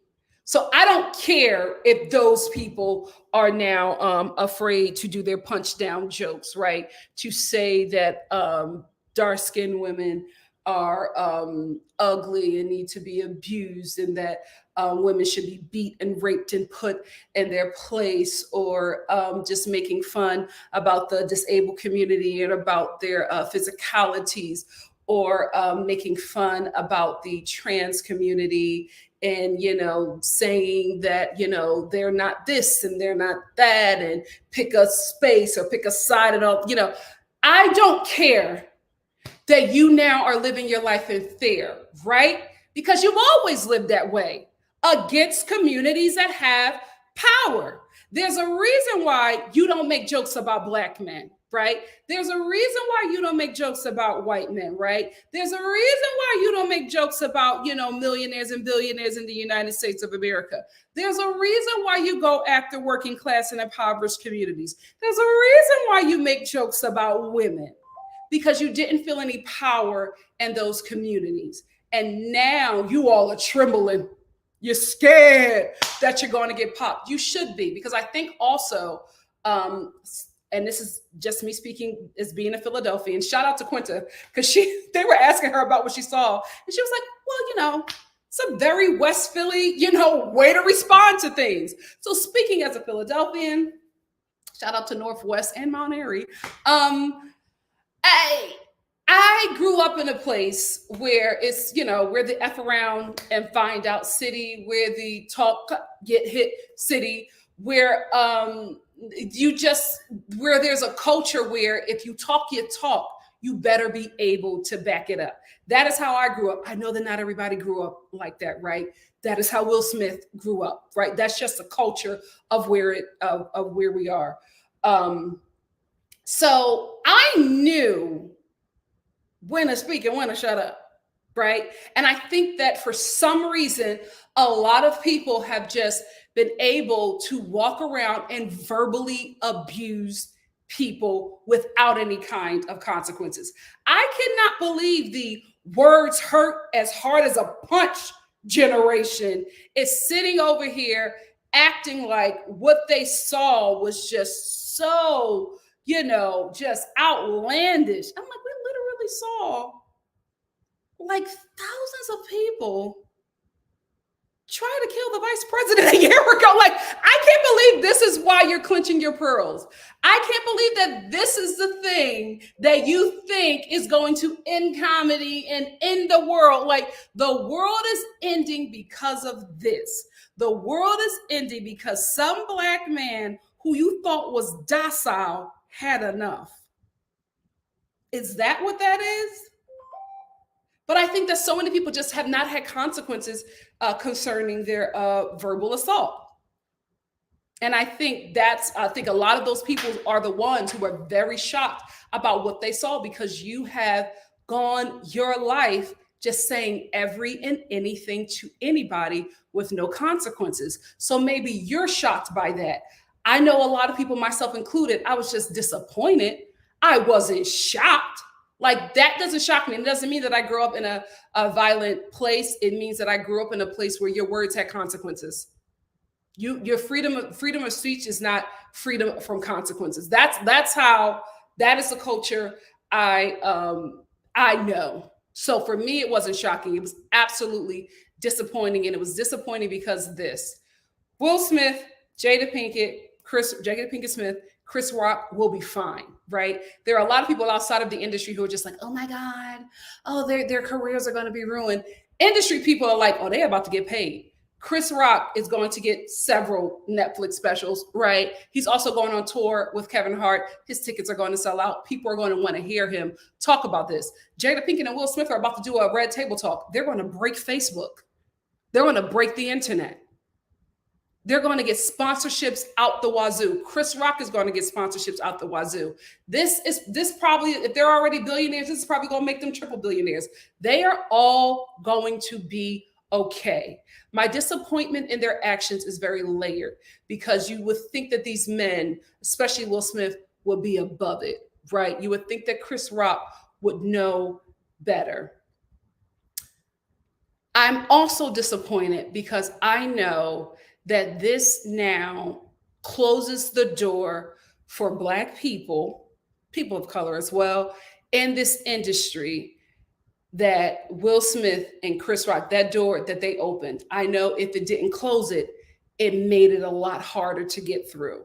Because what happens with us, Black people, people of color, people from marginalized communities, if one of us does something, because we're already not welcomed or wanted in that space, that then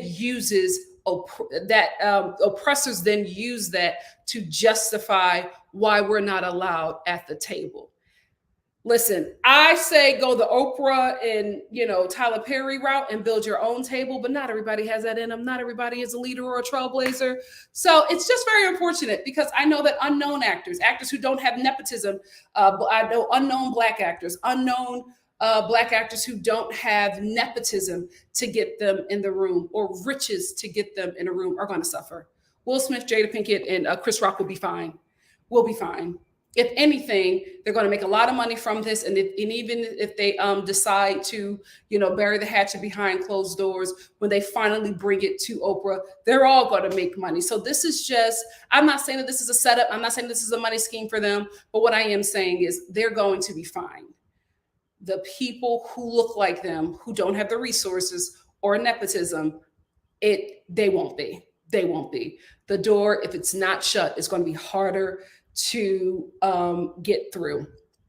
Two more things that I want to talk about. I've also been hearing this whole thing about Will Smith did this to August. He did this to Chris, but he didn't do this to August. Let me get my star comment. Did I see this?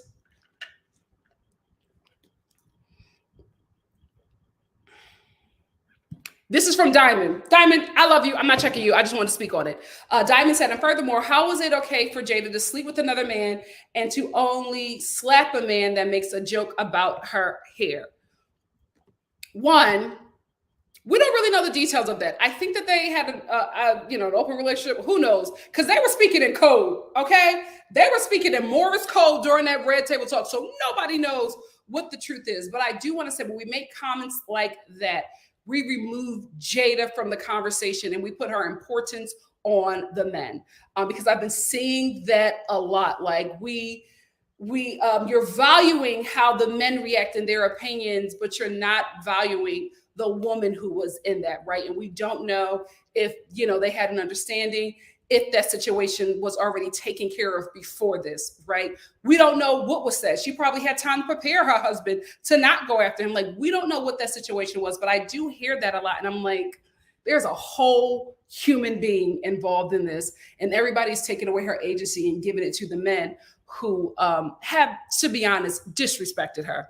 I know Will Smith protected her, but in his protection, he put his Black wife in an unsafe space, which allows people to then speak negatively about her and then drag her past discretions through the mud to justify or not justify his actions. Because the one who's taken the most out of all of this is Jada. Not only is she having her autoimmune identity being diminished, joked about, but now she's also having her past transgressions or affairs be now thrown in her and her husband's face. I will say this. Yes, they absolutely volunteer that information. And I just want to say this to the fans. What do you want from celebrities, right?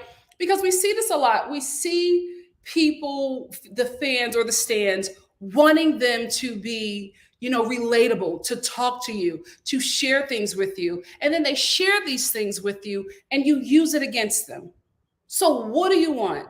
Do you want information so that you can later tear them down because you're jealous of the platform that they have? Or do you want them to be relatable to you? Or do you want to hear that they have bad days as well, and that every day for them is not good, and that they struggle in this and then they struggle in this, because then it makes you feel better about yourself, that somebody that you had on a pedestal is also doing not great?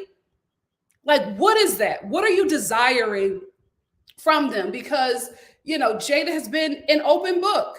And now it's just like, oh, well, you told us your business. Now we're going to degrade and judge you for it. What do you want?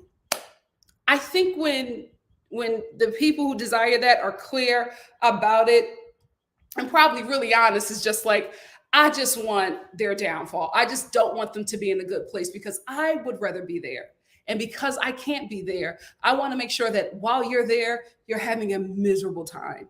And listen, I share stuff here as well. I don't share everything. And I know it seems like I share a lot, but listen, I know this isn't a safe space. I know that there are lovely people here who love me, who want me to do great. I also know that there's demons lurking, waiting for some tea to make me feel, make me make certain choices, or to make me feel bad about who I am and where I am. And although I'm not on, a huge platform, there are people who still got a problem with me being where I'm at right now.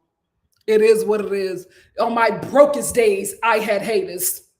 It is what it is. But I'm very careful about the information that I share, because I know that out of all the support I get, there's somebody waiting to use that against me. And if I'm not fully healed of that, if I'm still raw in that situation, if it still can be used years later to cut me someplace that I thought I was healed from, I ain't revealing that. Now, maybe I'll put it all in my book when I'm 95 and I'm about to go on to glory. I don't care no more. I can't read, I can't see, I can't think. I don't know what the hell is going on. So you could say whatever you want to say, right? Maybe then will I do it. But right now, absolutely not. You're not going to Jada Pinkett Smith me. The devil is a liar. Speaking of Jada Pinkett Smith, one thing we can all agree on, this is the last joke that will ever be made about her. This is the last joke that will ever be made about our good sis. Child. No more. She will not be clowned again. And in that, and if that is why her husband did what he did, then okay.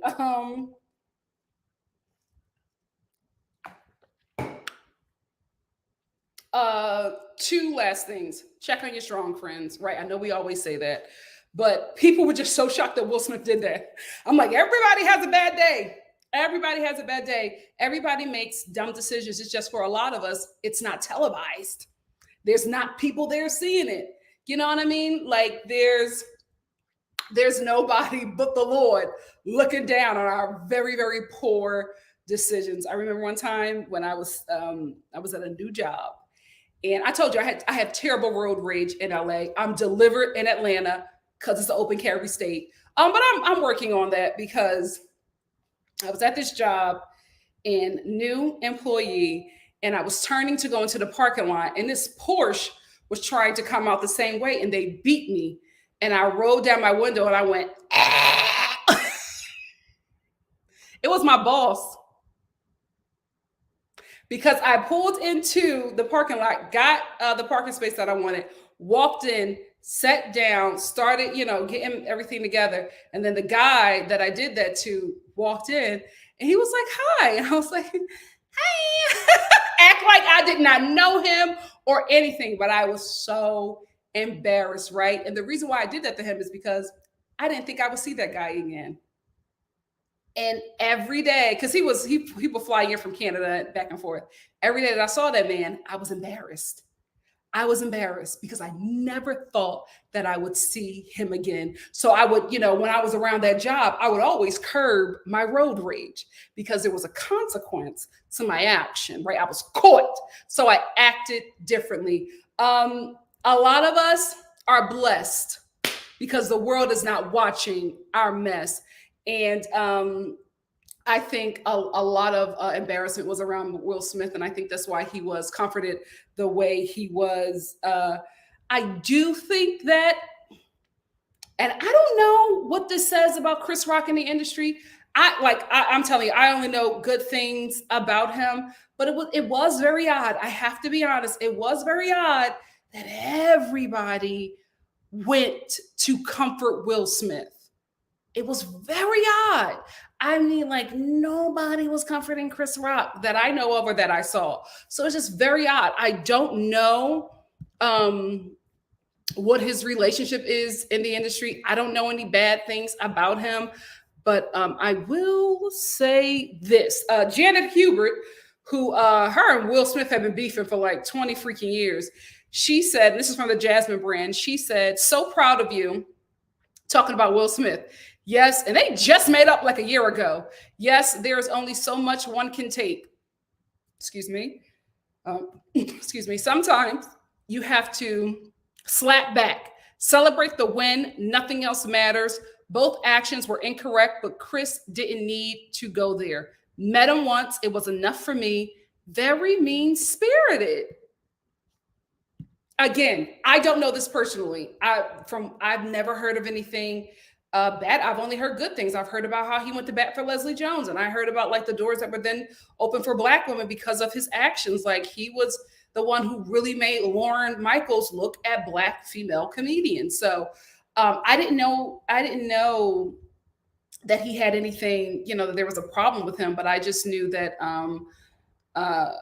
I knew that there were good things, but it was just very odd to me that nobody wanted to comfort him.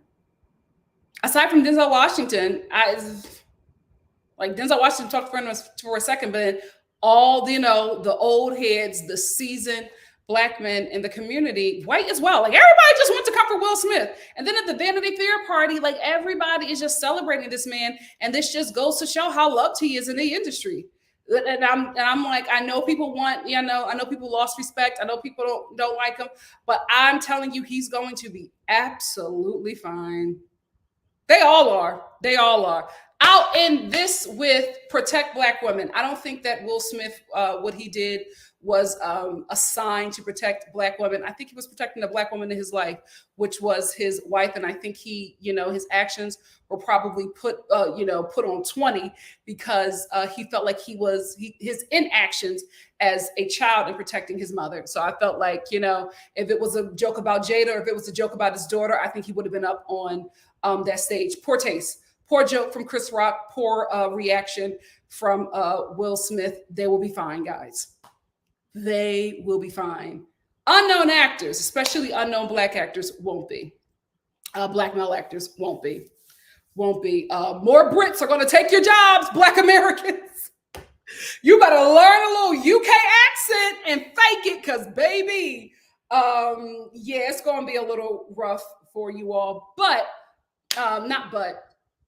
Closing with protect Black women. I don't think that was Will Smith's intention, but the conversation that has come out of that about protecting Black women, I'm fully on it. Black men, it's time. Now you got to step up and protect me like Will Smith. We've been the butt of the jokes for so long. Time to protect us. Anyway, I know you guys have a lot to say. I'm looking at my comments. It's like 1,000 comments. Yikes. Let's get into it. Let's get into it. Hold on. Let me put this up while I look for some of y'all comments. Miss Sanchez says Lupita Nyong'o was everybody's facial expression. Absolutely. Edith said he should have slept August instead of redirecting all his anger and frustration on Chris Rock. Still not okay what Chris Rock said, but again, he is a comedian, so I don't know. They were both wrong. Unfortunately, there's no winners in this situation. MC said, did y'all see Judd's comment? How the hell we have someone slapping another person in the show and still Judd came out the worst? Well, Judd Apatow made that comment, but there were people waiting in the wings, right? People waiting in the wings to get that man together. Bria said, I wonder if they had some background beef between them. This beef has been brewing since 2016. Jessica says, it was a stupid and insensitive joke, but violence is never the answer. Sometimes, Jessica, but I hear you. Lauren says, sometimes violence is the answer, methinks. Come on, America. Let's not. Come on. Ashley said, why couldn't he just have a discussion with him after the awards and let him know how much that hurt him? I know we've all been in situations where we wish cooler heads have prevailed. I mean, I got in fights a lot. I think my last fight, I was in my 20s. I've never felt good after a fight. I hate it. Like, I'm not a confrontational person. I don't like fights. I've never felt good after a fight, even if I felt justified in what I did. It's just such a low feeling, right? You feel so low that you allowed yourself to go there and that you allowed somebody to take you there, right? Because you feel like you didn't have control over yourself. And I've had times where I just wish I had a cooler head. That's why therapy is necessary, right? Talking things out, conflict resolution, walking away. Sometimes you just got to walk away. Sometimes I didn't say be the bigger person. I said walk away. Use wisdom, right? Get witty. Get witty with it, right? Because a lot of times your physical reaction will set you back so far. set you back so far and just embarrass you, right? So that's why you got to get witty. That's why you got to learn how to read. You got to learn how to read. You have to learn how to shade. That's what I did. I quickly stopped getting suspended. After the third suspension, I was just like, I got to find a different way. I got to find a different way. And I got witty. And that's when I also learned that words hurt as hard as a punch. Because, baby, I was throwing hands, but when I was throwing words, my God, today, Lisa Parker says, it feels like a PR to me. In the beginning, yes. Even with the Oscar wins, more ink done been split with this incident than over these men in 10 years. It's, to be honest with you, I don't think it was a PR move, but I think it's going to work out in everybody's favor. Tiffany said, people want license to say what they want, but they don't want to deal with possible consequences. People have limits. Also, Philly said, come on, the F around and find out city. Makeup Addict said, I don't know. I think Will wasn't wrong. It's one thing to joke about entanglements, but a joke about a health issue is wow. Now we got to go live with his auntie and uncle in Bel Air. I will also say this, and we've already talked about it, but there are a lot of people who were saying she has alopecia, not cancer. Yikes! Yikes! Like, even if that's what your take, do not voice it. You are wrong. You are wrong. Oh my goodness. Hey, Callista said Will should have read Chris in his acceptance speech. I absolutely agree. This is a time and there's a time and place for everything. I also think Chris has a weird thing about Black women's hair. Really? Is it because of that good hair video? That good hair documentary? I remember watching it. I had a perm and I still felt some sort of way about that. Zora S said, I want so badly to go to an award show after party with how tense the Oscars were. I feel like people were getting loose. Absolutely. Hey, Santino. I wanted to talk about this. I touched on it briefly, but I wanted to talk about this again, because I that's why I always say when we have these conversations and it goes to political leanings of the Alabaster community, and I'm just like, I'm not throwing away a conservative. I'm just not, right? Far right, absolutely. Conservative, no, because I'm telling you guys, if you were on Twitter, it was white liberals. It was white liberals white progressives making the most racist statements about this. Not a conservative in sight. Maybe they were waiting for, the next morning, but it was the progressives. It was the white liberals. It was the people who said, let's march with Black people and tell the police to stop killing them, but arrest this one. That is who was making those statements. So that's for me why I'm like, I'm not throwing away somebody because of political leanings. Like, people believe certain things because of, how they're raised, how certain things affects them financially, especially in this capitalist nation. So I'm not throwing you away for that, because some people are fiscally conservative, right? Some people are culturally conservative. I'm not throwing you away for that, because I know how this goes. I know I grew up. My city is blue. My city is so blue it's black. And baby, the racism that I have experienced, the South can't touch it. The South can't touch it. Thank you again, Santino. All right, let me get some more current comments. Oh, wait, hold on. Am I missing super chats? Hold on. Y'all are in here talking. My God, today.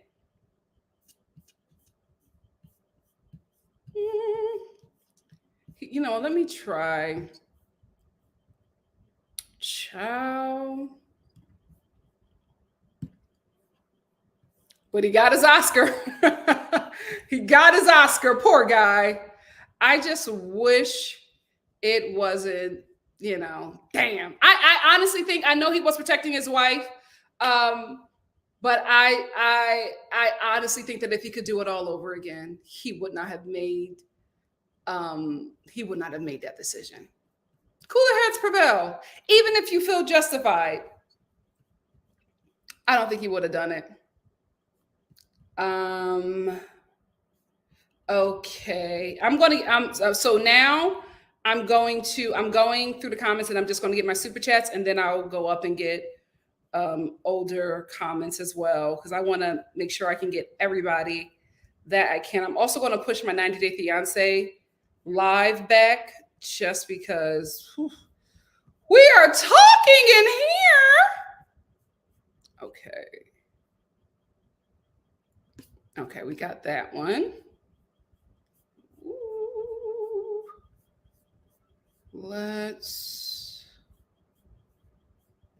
I'm going to try to get as many people as I can. Y'all know I will stay here forever.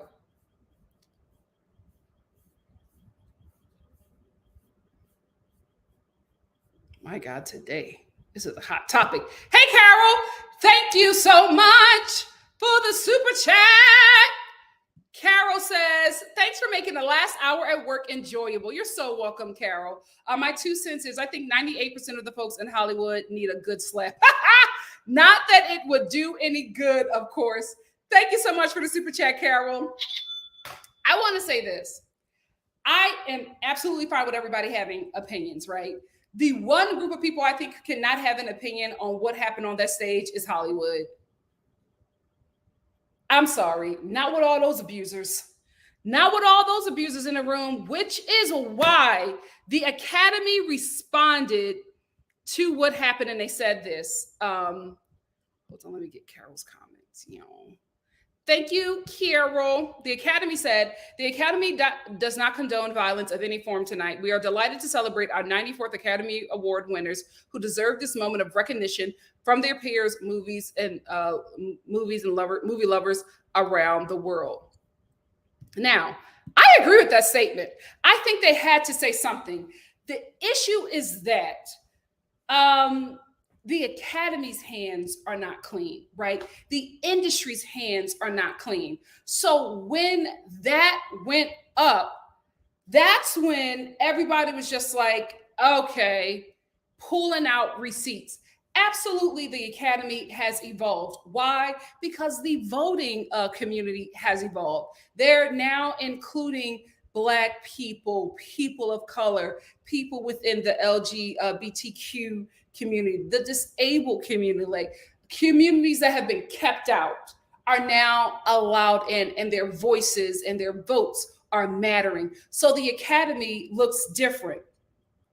But in the beginning, it did not, right? Hattie McDaniel, who was the first Black woman to ever win an Oscar, won for Best Supporting Actress and Gone with the Wind, they had her all the way in the back because she was Black. She was a freaking Best Actress, Best Supporting Actress nominee. They had her sit in the back because the awards were segregated. And she could not sit on the same row with her white co-stars. So when she won, if you ever watch that video, I could get the video. I didn't get it. I got to be honest with you. It's triggering for me. It breaks my heart every time. The applause goes on so long because Hattie McDaniel had to walk all the way from the colored section, which was so far away from white people. Right? So people started tweeting about that. Then people brought up this very, very important moment, which was from, and this is something that we like to forget about, but I wanted to bring this up.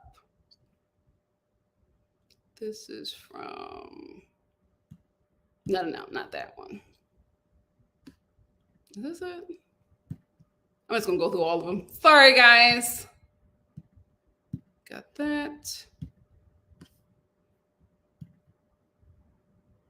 Oh, this guy tweeted this in 2016. And this was about the comment that Will Smith made about Jada back then. There it is. This is in reference to the Academy. and Mia Farrow. Bo Kitty wrote, John Wayne had to be held back by 6 men because he wanted so badly to attack a Native American woman asking for equality on stage at the Oscars.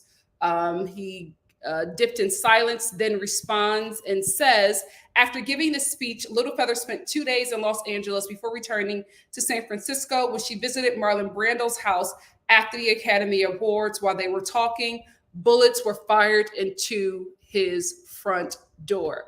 Now, this happened because Marlon Brando had won Best Actor, and instead he sent Little Feather to speak about the harmful portrayals of Native Americans in American and the current films that were being made at that time. She made that speech. She was booed, and after she made the speech on behalf of Marlon Brando, he sent her there. After she made that speech, she had to be escorted off in a different way because John Wayne was waiting. John Wayne, who was at the time a huge racist. Like like nobody can deny that, right? They were holding him back because he wanted to pull her off stage. And right after that, Clint Eastwood came after her and made a snide comment. And he said that, well, maybe we should stop killing cowboys in cowboys films. And he was applauded. But this is Little Feather, who is still with us today, thank the Lord, talking about that moment. I was escorted off of that stage by some armed guards. And luckily so, because John Wayne was waiting in the wings, ready to go on to pull me off the stage, and he had to be held back by 6 security men because he was so outraged about what I had said. So moments like that, right? And while I think that the Academy had to say something, the thing about it is when you put these statements out, then you're going to have to speak about other statements or other moments that were not properly handled or weren't allowed, right?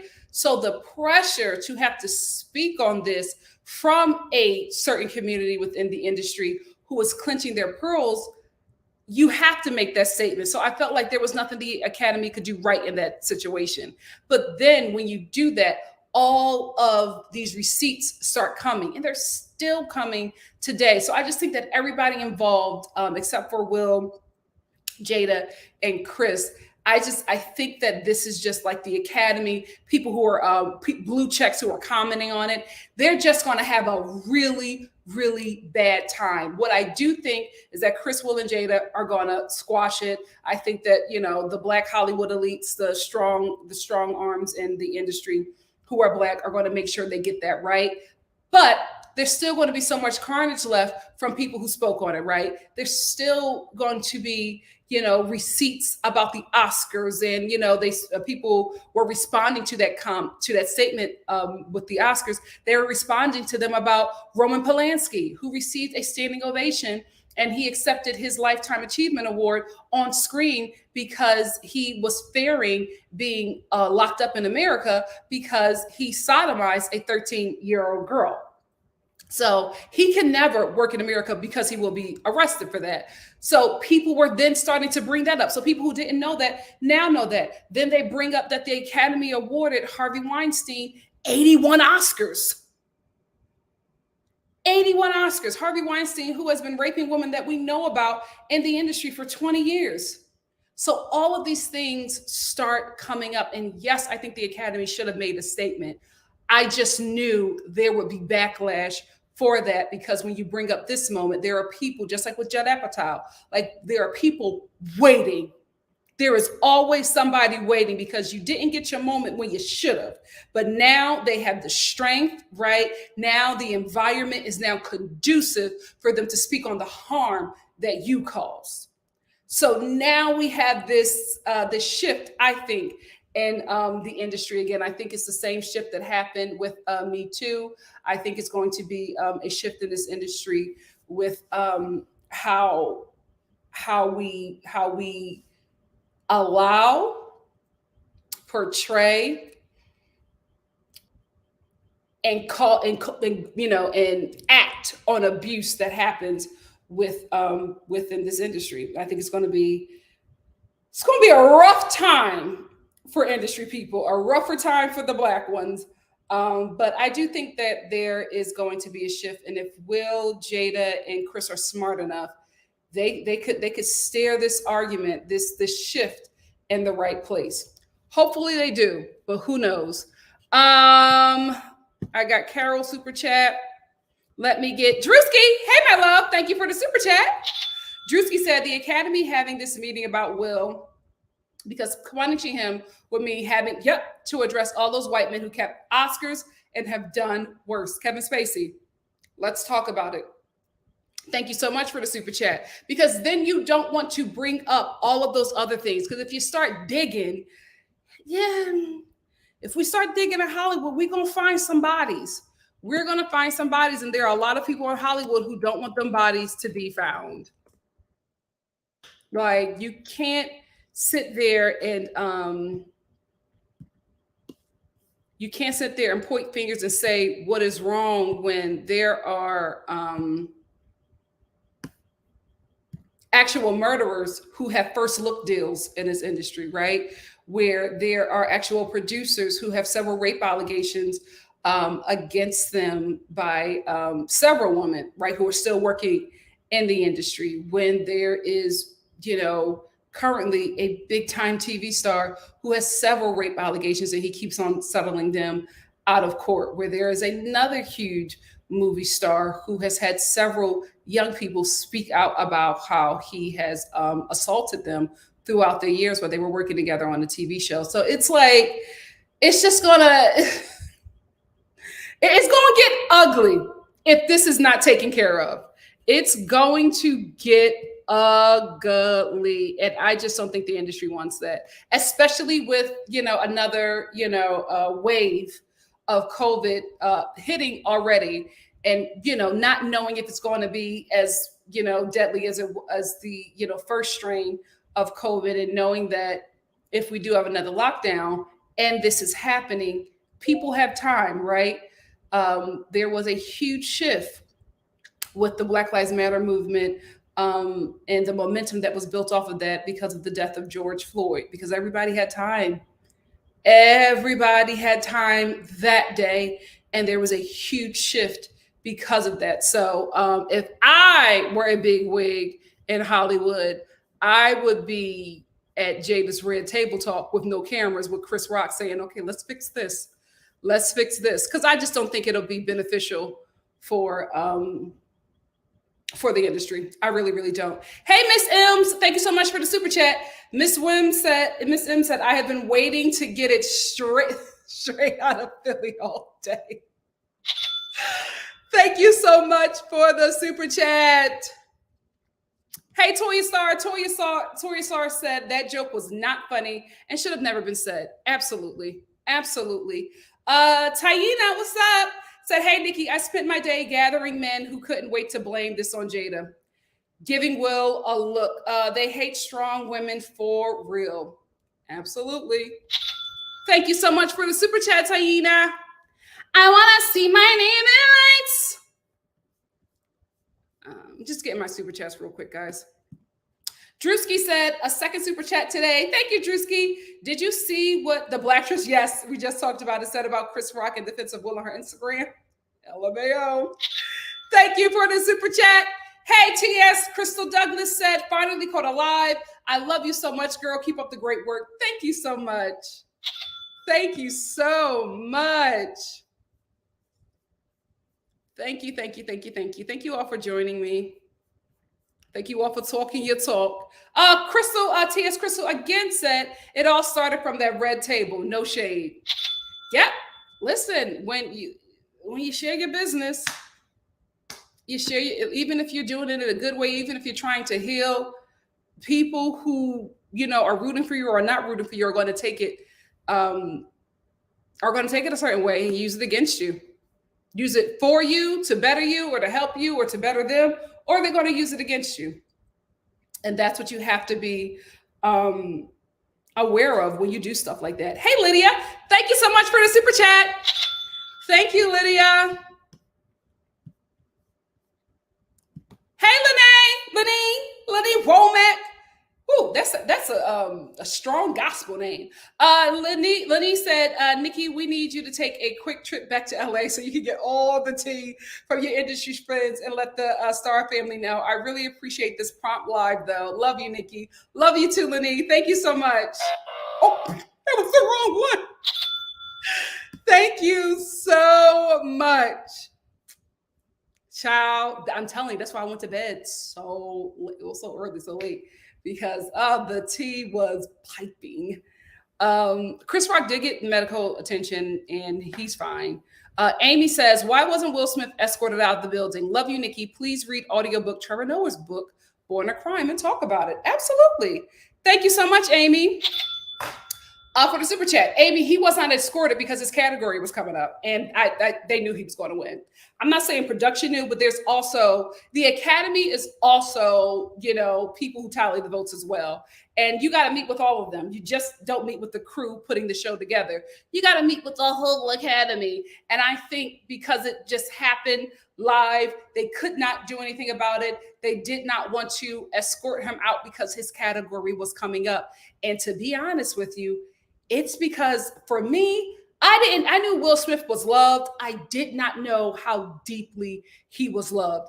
Everybody embraced that man. And I think if you are a part of the Academy and you are watching how this man is received, you don't want to rock the boat because you're afraid that then if you get rid of him, all of these people who are loving on him and protecting him, who are Hollywood bigwigs, are they going to then leave your show? Are they going to be booing? Is it going to turn into something else?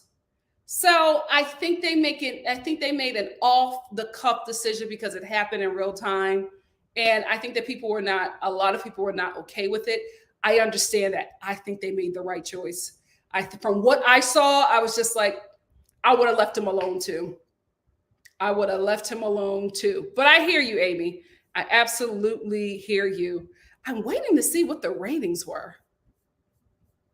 All I know is that the ratings jumped. I know the ratings were in the slump, but it jumped not after the punch. It jumped after the realization that was not scripted. Did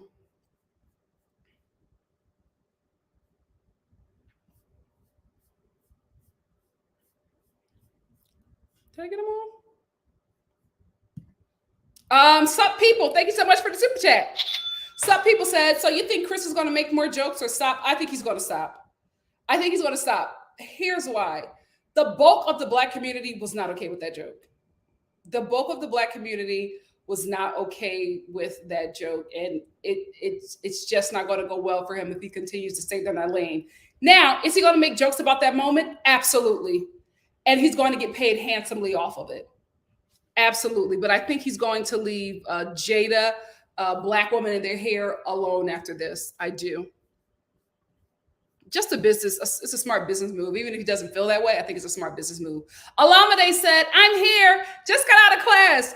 Will did what he had to do, period. All right, Alamade. Thank you. Men. You want to start slapping men over your wife? I wish there was a better way for me to highlight these comments. I really, really do. Because I see stuff and I'm like, because there's so many people in here, they're going a little bit fast. Momi said, this is why there was a convo about police reform, including false police reports from non-Black folks to Black folks to be considered a hate crime, since it's a weapon used to violate and kill us. I'm telling you, when that finally passes, right? When that finally passes, Black incarceration is going to be down. Like, I'm telling you, when that finally passes, baby, it's going to be a change. Jay Antoinette said, those same people are calling for Will's Oscar, but not Weinstein's, Woody Allen, or Roman Polanski. Yeah, it's textbook. We know what's happening here. Which is why Will Smith is not giving back his Oscar, which is why the Academy is not going to ask for his Oscar back, because then you have to ask for a lot of people's Oscars back. So you just can't do it. Like, that's the thing. I know people want, Will Smith to be held accountable in that moment. I think the only accountability he's going to get is from his family, probably his mother, probably his mama. I think that's the only accountability he's going to have to make. With the Oscars, they're not touching him, because if you touch him, you got to touch everybody. And they're not going to do that. They're not going to do that. Crafty Beach, it is. It really, really is. I'm just like, not you guys. But people have human moments. And I think, and I don't want to say that people should go around slapping people. I do want to say, with this moment and a lot of people's reaction, and even, after me reflecting on it, I'm disappointed, but I'm just like, you know what? People should be able to have real moments. Like, I don't like to see, and I think that's why Barack Obama was so popular at that time, at like around 2012, was because he seemed relatable. He seemed real. I don't want anybody to have to put on a face or a facade. I want to know, especially with the suicide rates, especially within my generation and younger, going up and up and up. I want to know if you're not okay. And I want that to be okay. I want us to be okay with people not being okay. Because I think if that were the case, more people would be open and honest of, I'm not in a good space right now. I'm thinking about doing something crazy. Like, I need a break. I need a minute. More people are learning that, but not enough of us are, which is why we have so many people who are suffering with depression, and so many people making decisions, and everybody's just like, oh my God, she seems so happy. He seems so happy. Or I can't believe they would do that. Not them. Well, there's this environment, this society is not conducive for imperfect people. And I would hope that after this, that will be the case, but I don't think it is. I don't think it is. I think that's going to be a backlash on the Grammys, but I think this is going to justify their reasoning for not inviting Kanye. But again, I think the Grammys, like the Oscars, is underestimating how beloved Kanye is in the industry, because there's already a lot of big artists creating their own concert and own event happening at the same time as the Grammys, who already had really low ratings last year. So I'm like, I don't know, because then if you ban Kanye, you got to start banning a lot of other people. And it's like, is it the right thing to do? Yes, but you got to make sure you do it for everybody. And that's just not going to be the case. So it's going to turn into a bigger situation than what it already is. Latrice said, I wish they wouldn't have addressed that entanglement. I believe they wish they wouldn't have done that either. I wish they would not have done that either. Which is why I think now Red Table Talk is inviting more people to talk about their issues. But I think that was the sacrifice that they made early on to, get the show going, talk about people who have always been very secretive about their lives, now giving the world a platform. But it's never okay to invite the world into your life, especially in a place where you're very sensitive. I invite you guys in because this is stuff that I've been able to work through, and you can't spray me with my own tea, right? You can't hurt me with the stuff that I have given out. Stuff that I have, I'm not saying. That's between me and the Lord. Me and the Lord. I don't know what I was saying when I said this, but thank you, Eva. Thank you. Donna said, some people are allowed to be reckless and not even think about the consequences. Not us. Absolutely. Absolutely. Absolutely.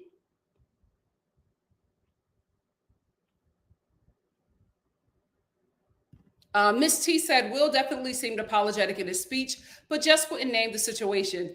I think he was apologetic to us, right? I think he was apologizing to us in the room because he knew the effects that it would have on us. That's what I think he was apologetic to. I don't think he was apologetic to Chris Rock. Guys, that was a beef that's been going on for almost 20 years. They don't like him. They don't like him. They have never liked him since that moment. I don't think anybody remembers, because I've been an Oscar hoe my whole life, since I was a kid. Like, the Oscars have been my thing. Since the pandemic, I haven't really gotten into it, but the 2016 Oscars, It was probably on site then. They were talking about that for a while. About Will and Jada were talking about Chris Rock's comments for a while after that. They were very upset.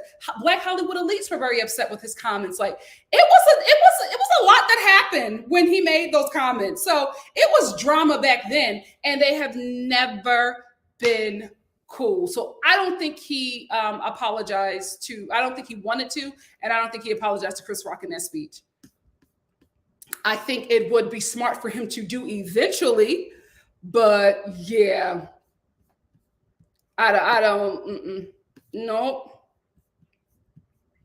Nope. No. Okay, I want to get a couple more, then I got to get out of here because I got to get into 90 Day Fiance. Hey, crazy homebody girl said, I'm fine with them being private. Yeah, whatever happens in their relationship is none of my business. Absolutely agree with you. But a lot of celebrities are starting to do that now because social media is requiring that. And a lot of people are requiring that for their fan base. But the thing about it is, especially with these like big time celebrities who have been in this industry for a very long time, they're not like us. They're not normal. They do stuff that we would be like, huh? What? Like entanglement or whatever? I'm going to be real with you.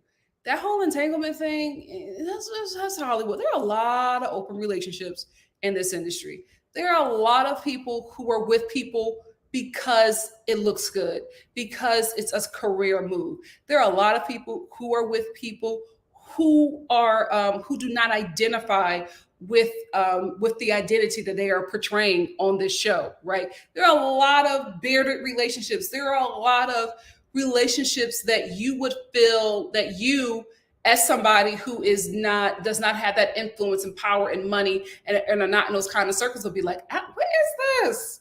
Oh, this is weird. This is unhealthy. This is sick. This is toxic. This is demonic. But to them, it just makes sense. Like, I forget his name, but was it Dr. McSteamy? Whatever, the one who had the white hair on Grey's Anatomy, when that video came out of him and like another actress with his wife, people were like, oh, what is that? And I'm like, oh, that's Hollywood. Like, stuff be happening. Like, it's certain things, a lot of things are normal to them that is not normal to you. So that's why I'm just like, I don't think the celebrities, especially like A-listers who have been in this game for a minute, I don't think that they should be relatable. I think they need to pull the Beyonce route and just be, I don't really know. I hear rumors, nothing is confirmed. That's where you need to be, because for the rest of us, you're not normal, right? It just does not make sense. There's a lot of stuff, had I not, been working in this industry for some time now, that I would be like, oh my God, this is very weird. Now I'm like, oh, okay. So who did they did that? What? Yeah, that's her. Actually, no, that's actually his. Oh, okay. Like it's just normal. Now it's just normal. But when I first got there, I was like, oof, keep me by the cross.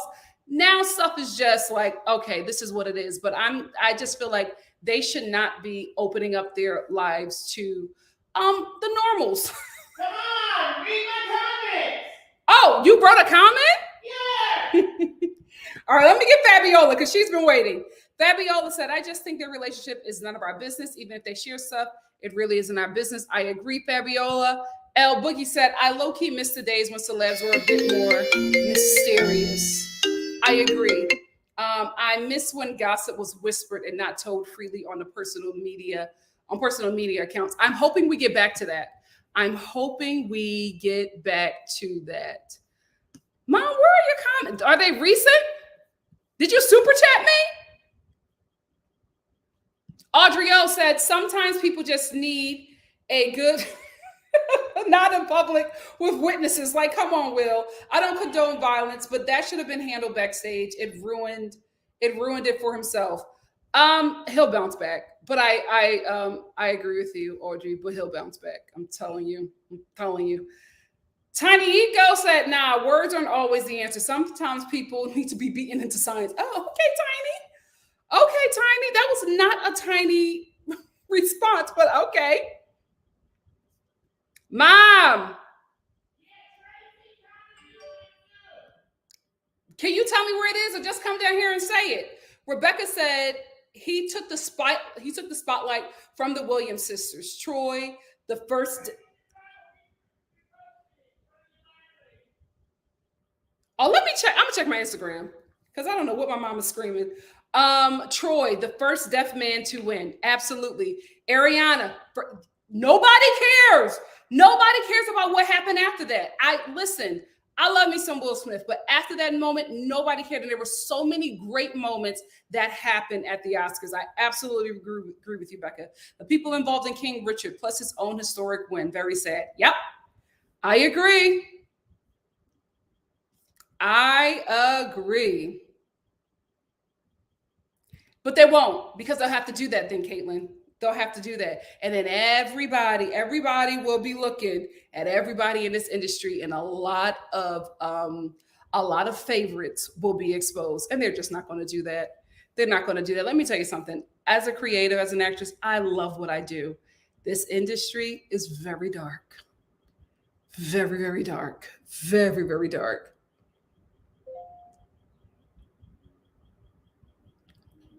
Hey, Lifestyle with Abby. Lifestyle with Abby said, I don't even think that Hattie wasn't invited to the Atlanta premiere for Gone with the Wind. She wasn't. Absolutely right, because of Jim Crow. Maybe that was the Hollywood premiere. She never even got to see it. She never even got to see her movie. Like, ciao.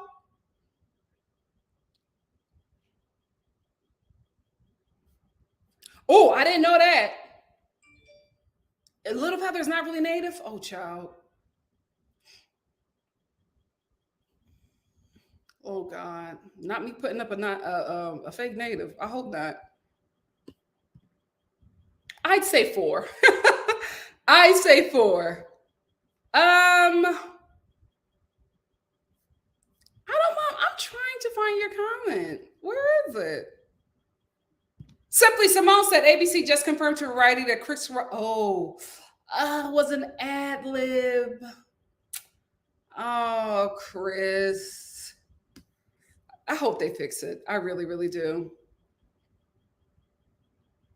Mick K said, yeah, but I'd rather someone express that they're not okay with words. Absolutely. That's absolutely preferred, but it just doesn't happen all the time. But I absolutely agree.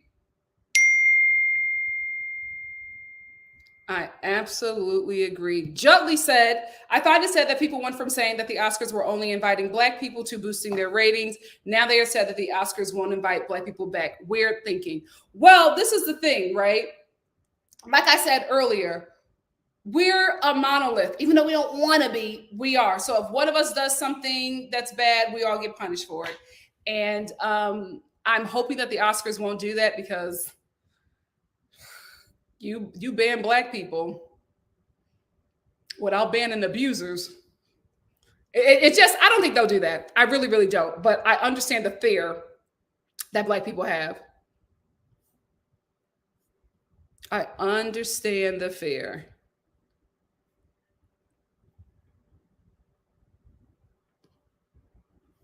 Oh, okay. Let me get this one. Alex said, I feel like his marriage being jeered at in the media was getting to his ego, and he snapped to overcompensate. Quite possibly. Quite possibly. Yes! Alex said, Questlove halfway to that ego. Philly, listen, Philly had a good night. Despite the mess, Philly had a good night. Philly had a good night. I'm still trying to find my mom's comment. Mama, where's your comment? Mom, just come down here and say it.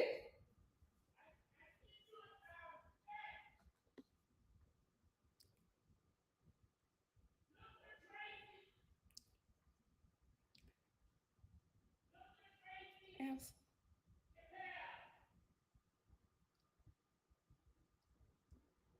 No, I'm not saying that, Mom. You got to do better. You're representing me. Wendy said, Chris and Will need to stand in a corner and hug like my mom made me do with my siblings. That's what Denzel Washington gonna make them do. Denzel Washington and Oprah gonna make sure they get that together. I promise you.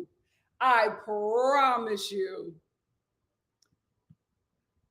This is from my mom. I'll put it up. I'm sorry, guys. I'm going to disagree with my mother. Tracy said, this is from my mom. Why should Will apologize? He protected his wife and no apologies needed. Chris Rock should apologize. Mom, I've already talked about why he needs to apologize. He was wrong, Mom. He was wrong. They were both wrong. They both need to apologize. Lord, you know it takes a while for a man to apologize. Mom, they were both wrong.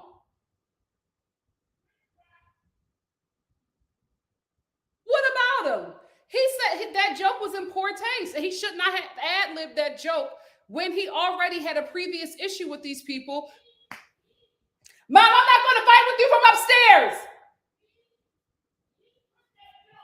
Mom, no. If you have something to say, come down here and say it. I'm not going to yell at you from upstairs. He put that joke in on his own, so he was aiming at them. Yes, and he was wrong. And so was Will Smith for assaulting this man. Will did what a husband supposed to do. Yes, and it was wrong. If you say so, but I don't think so. I love Will. I love Chris Rock. Nobody from Philly can do anything wrong. Crossed the line. They both crossed the line. No, he should have took down a couple other people too. Mom, I don't know who said this, but somebody in the comments said that Will, he just could have said, keep my wife's name out of your mouth, being seated. And it would have still had the same effect because nobody liked Chris Rock's joke. Let me tell you one thing. I bet you Chris Rock won't do that again. Ain't nobody making fun of Jada Pinkett. So that will never be a problem. Keep my wife's name out of your mouth. Okay, it's time to wrap it up. It's time to wrap it up. Thank you, Tracy. Tracy said, Star family, we are less than 200 away from 14K. Please like the video. It helps the channel grow. This channel is so ghetto. Like the Oscars, this channel is ghetto. We're looking to get to 5 million by the end of the year. It's early. We can do it. Absolutely. Thank you. Thank you, Tracy. So Betty said, I think Chris Rock apologized. Am I wrong? I don't know. I just hopped on here with you. I don't know if anything else came out of that.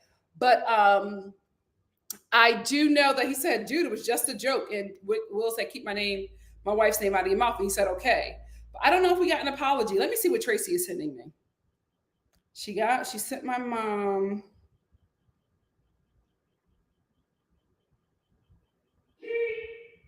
Mom, no. Wait, what did Simone send?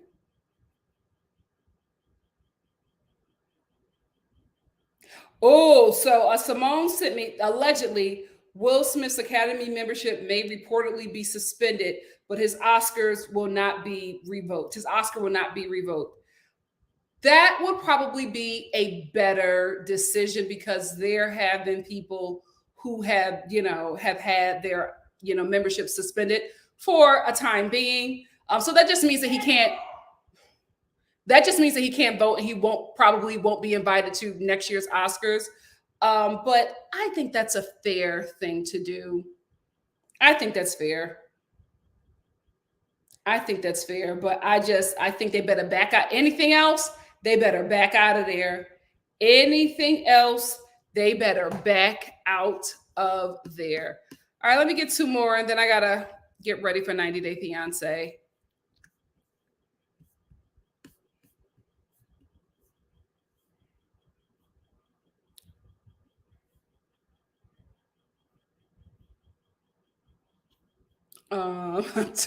Tina B said, Nikki, you can make a series.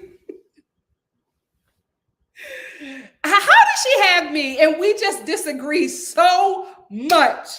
Oh my goodness. You raised me. Oh, child. She did. You know what? She just likes screaming from her grand room. She getting a little too big for her britches. Hey, Carolyn. Carolyn said the slap reminded me of a challenge to a duel. although inappropriate, he certainly didn't intend to harm Chris. Yes, Judd Apatow. He was not trying to kill that man. He was trying to protect his wife's honor, also embarrass him. But I think that move embarrassed the both of them. But I'm telling you, Will Smith is loved. He's going to be fine. He's going to be fine. We're going to end with Donna. Donna, thank you so much for the super chat. Donna said, before you go, please tell me you saw Tiffany Haddish get Lauren Zima together. I sure did. I sure did. If you guys do not know, Lauren Zima, who is Chris Harrison's fiance, she interviewed Tiffany Haddish at the red carpet, and we're going to talk about that tomorrow. And she said, what is this costume change? And Tiffany did not like that. She was like, this is not a costume. This is custom Dolce. I think it was Dolce. And she was just like, she was just felt very offended by that. She said, no, this is money. This is success. You know, she was just like, you ain't got no shoes on. I don't know why she wanted that woman not wearing any shoes. She's like, you ain't got no shoes on, and I'm in custom Dolce. She just didn't feel like it. I will say it felt like to me at this award show that I feel like Black people have had enough. I feel like, you know, in the words of Taylor Armstrong from the Real Housewives of Beverly Hills, the Black Hollywood community said enough. I feel like they're done. I feel like they're done with the respectability politics. I feel like they're done, you know, acting like they're the safe Blacks. I think they're done putting on a performance. And I'm actually here for it. I'm actually here for it because Black people are just not offered humanity at all, which is why with this whole slap of Chris Rock, you know, you can see how this was being talked about, and the conversation, humanity was taken from the both of them. It was never even considered, right? It was never even considered. They were, Will Smith was immediately turned into a monster. And I think, especially being in an industry like that, I don't think people realize, unless you are working in this industry as a Black person, you have no idea how racist it is. You'd be surprised what was said to me. Read my memoir, but like you just... Nobody won't read my comments. It was horrible what Tiffany Haddish said to Jada after that. What are you talking about? Totally disappointing. What are you talking about? The message that Tiffany Haddish sent to Jada was horrible for the Black community. Mom, nobody knows what you're talking about. Yes, they do. No, we don't. I really know what I'm talking about. Mom, it's nap time. Google it. Anyway, I just think that, you know, Black Hollywood elites are just tired. And if the elites who are in the room are tired, I think that's a good thing. I think that's a good thing, because when we get tired, change comes. So it's time for mommy's nap. It's time for mommy's nap. Alma said Shasheen Littlefeather is Native. Her father is White Mountain Apache and Yaqui tribes from Arizona. Don't let them lie to you and erase our history. All right, Alma, let them know. Half Native people are still Native. Absolutely. Absolutely. See, listen, y'all say y'all love her, and y'all keep on encouraging the mess. Y'all keep, because she's in this chat reading your comments, so she just feels emboldened to be ghetto. Absolutely not. Yeah, it was in poor taste to say that to her. The Oscars, they had a lot of poor taste moments, but shout out to Jessica Chastain. Shout out to Will Smith, who is now, what is he, the 16th Black person to receive an Oscar? And the 3rd or 4th Black man to receive an Oscar, best actor Oscar. Congrats, history has been made. Shout out to Black adjacent Jessica Chastain. I claim you. I will do this to my community. I am very, very proud of her. She deserves. Shout out to Coda, who the acceptance speeches had me crying. Shout out to, you know, all of the talent in that building, especially the good ones, right? Who endure a lot in that industry, who take a lot in that industry just to do something that they love. That is not easy. It's not easy getting in that room. It's not easy dealing with a lot things that we deal with to put on a performance that, you know, brings you joy. It is hard to do what we do. Congratulations to everybody in the room. It's just unfortunate that a impulse, you know, unsmart moment on both ends pretty much soiled the night. But, you know, y'all have fun at your after parties. So I've heard. Anyway, family, I love you. Thank you all for staying on the line with me. I tried to get as many people as I could. I love when we have these conversations because, you know, you just go wherever. But I love the Star family because we're able to have it in a mature, honest, and heartfelt way. It's very rare, especially on YouTube. Thank you so much for being a part of the Star family. I love you guys. I'll see you soon in about, 40 minutes for 90 Day Fiance. Bye. Mwah. Love you.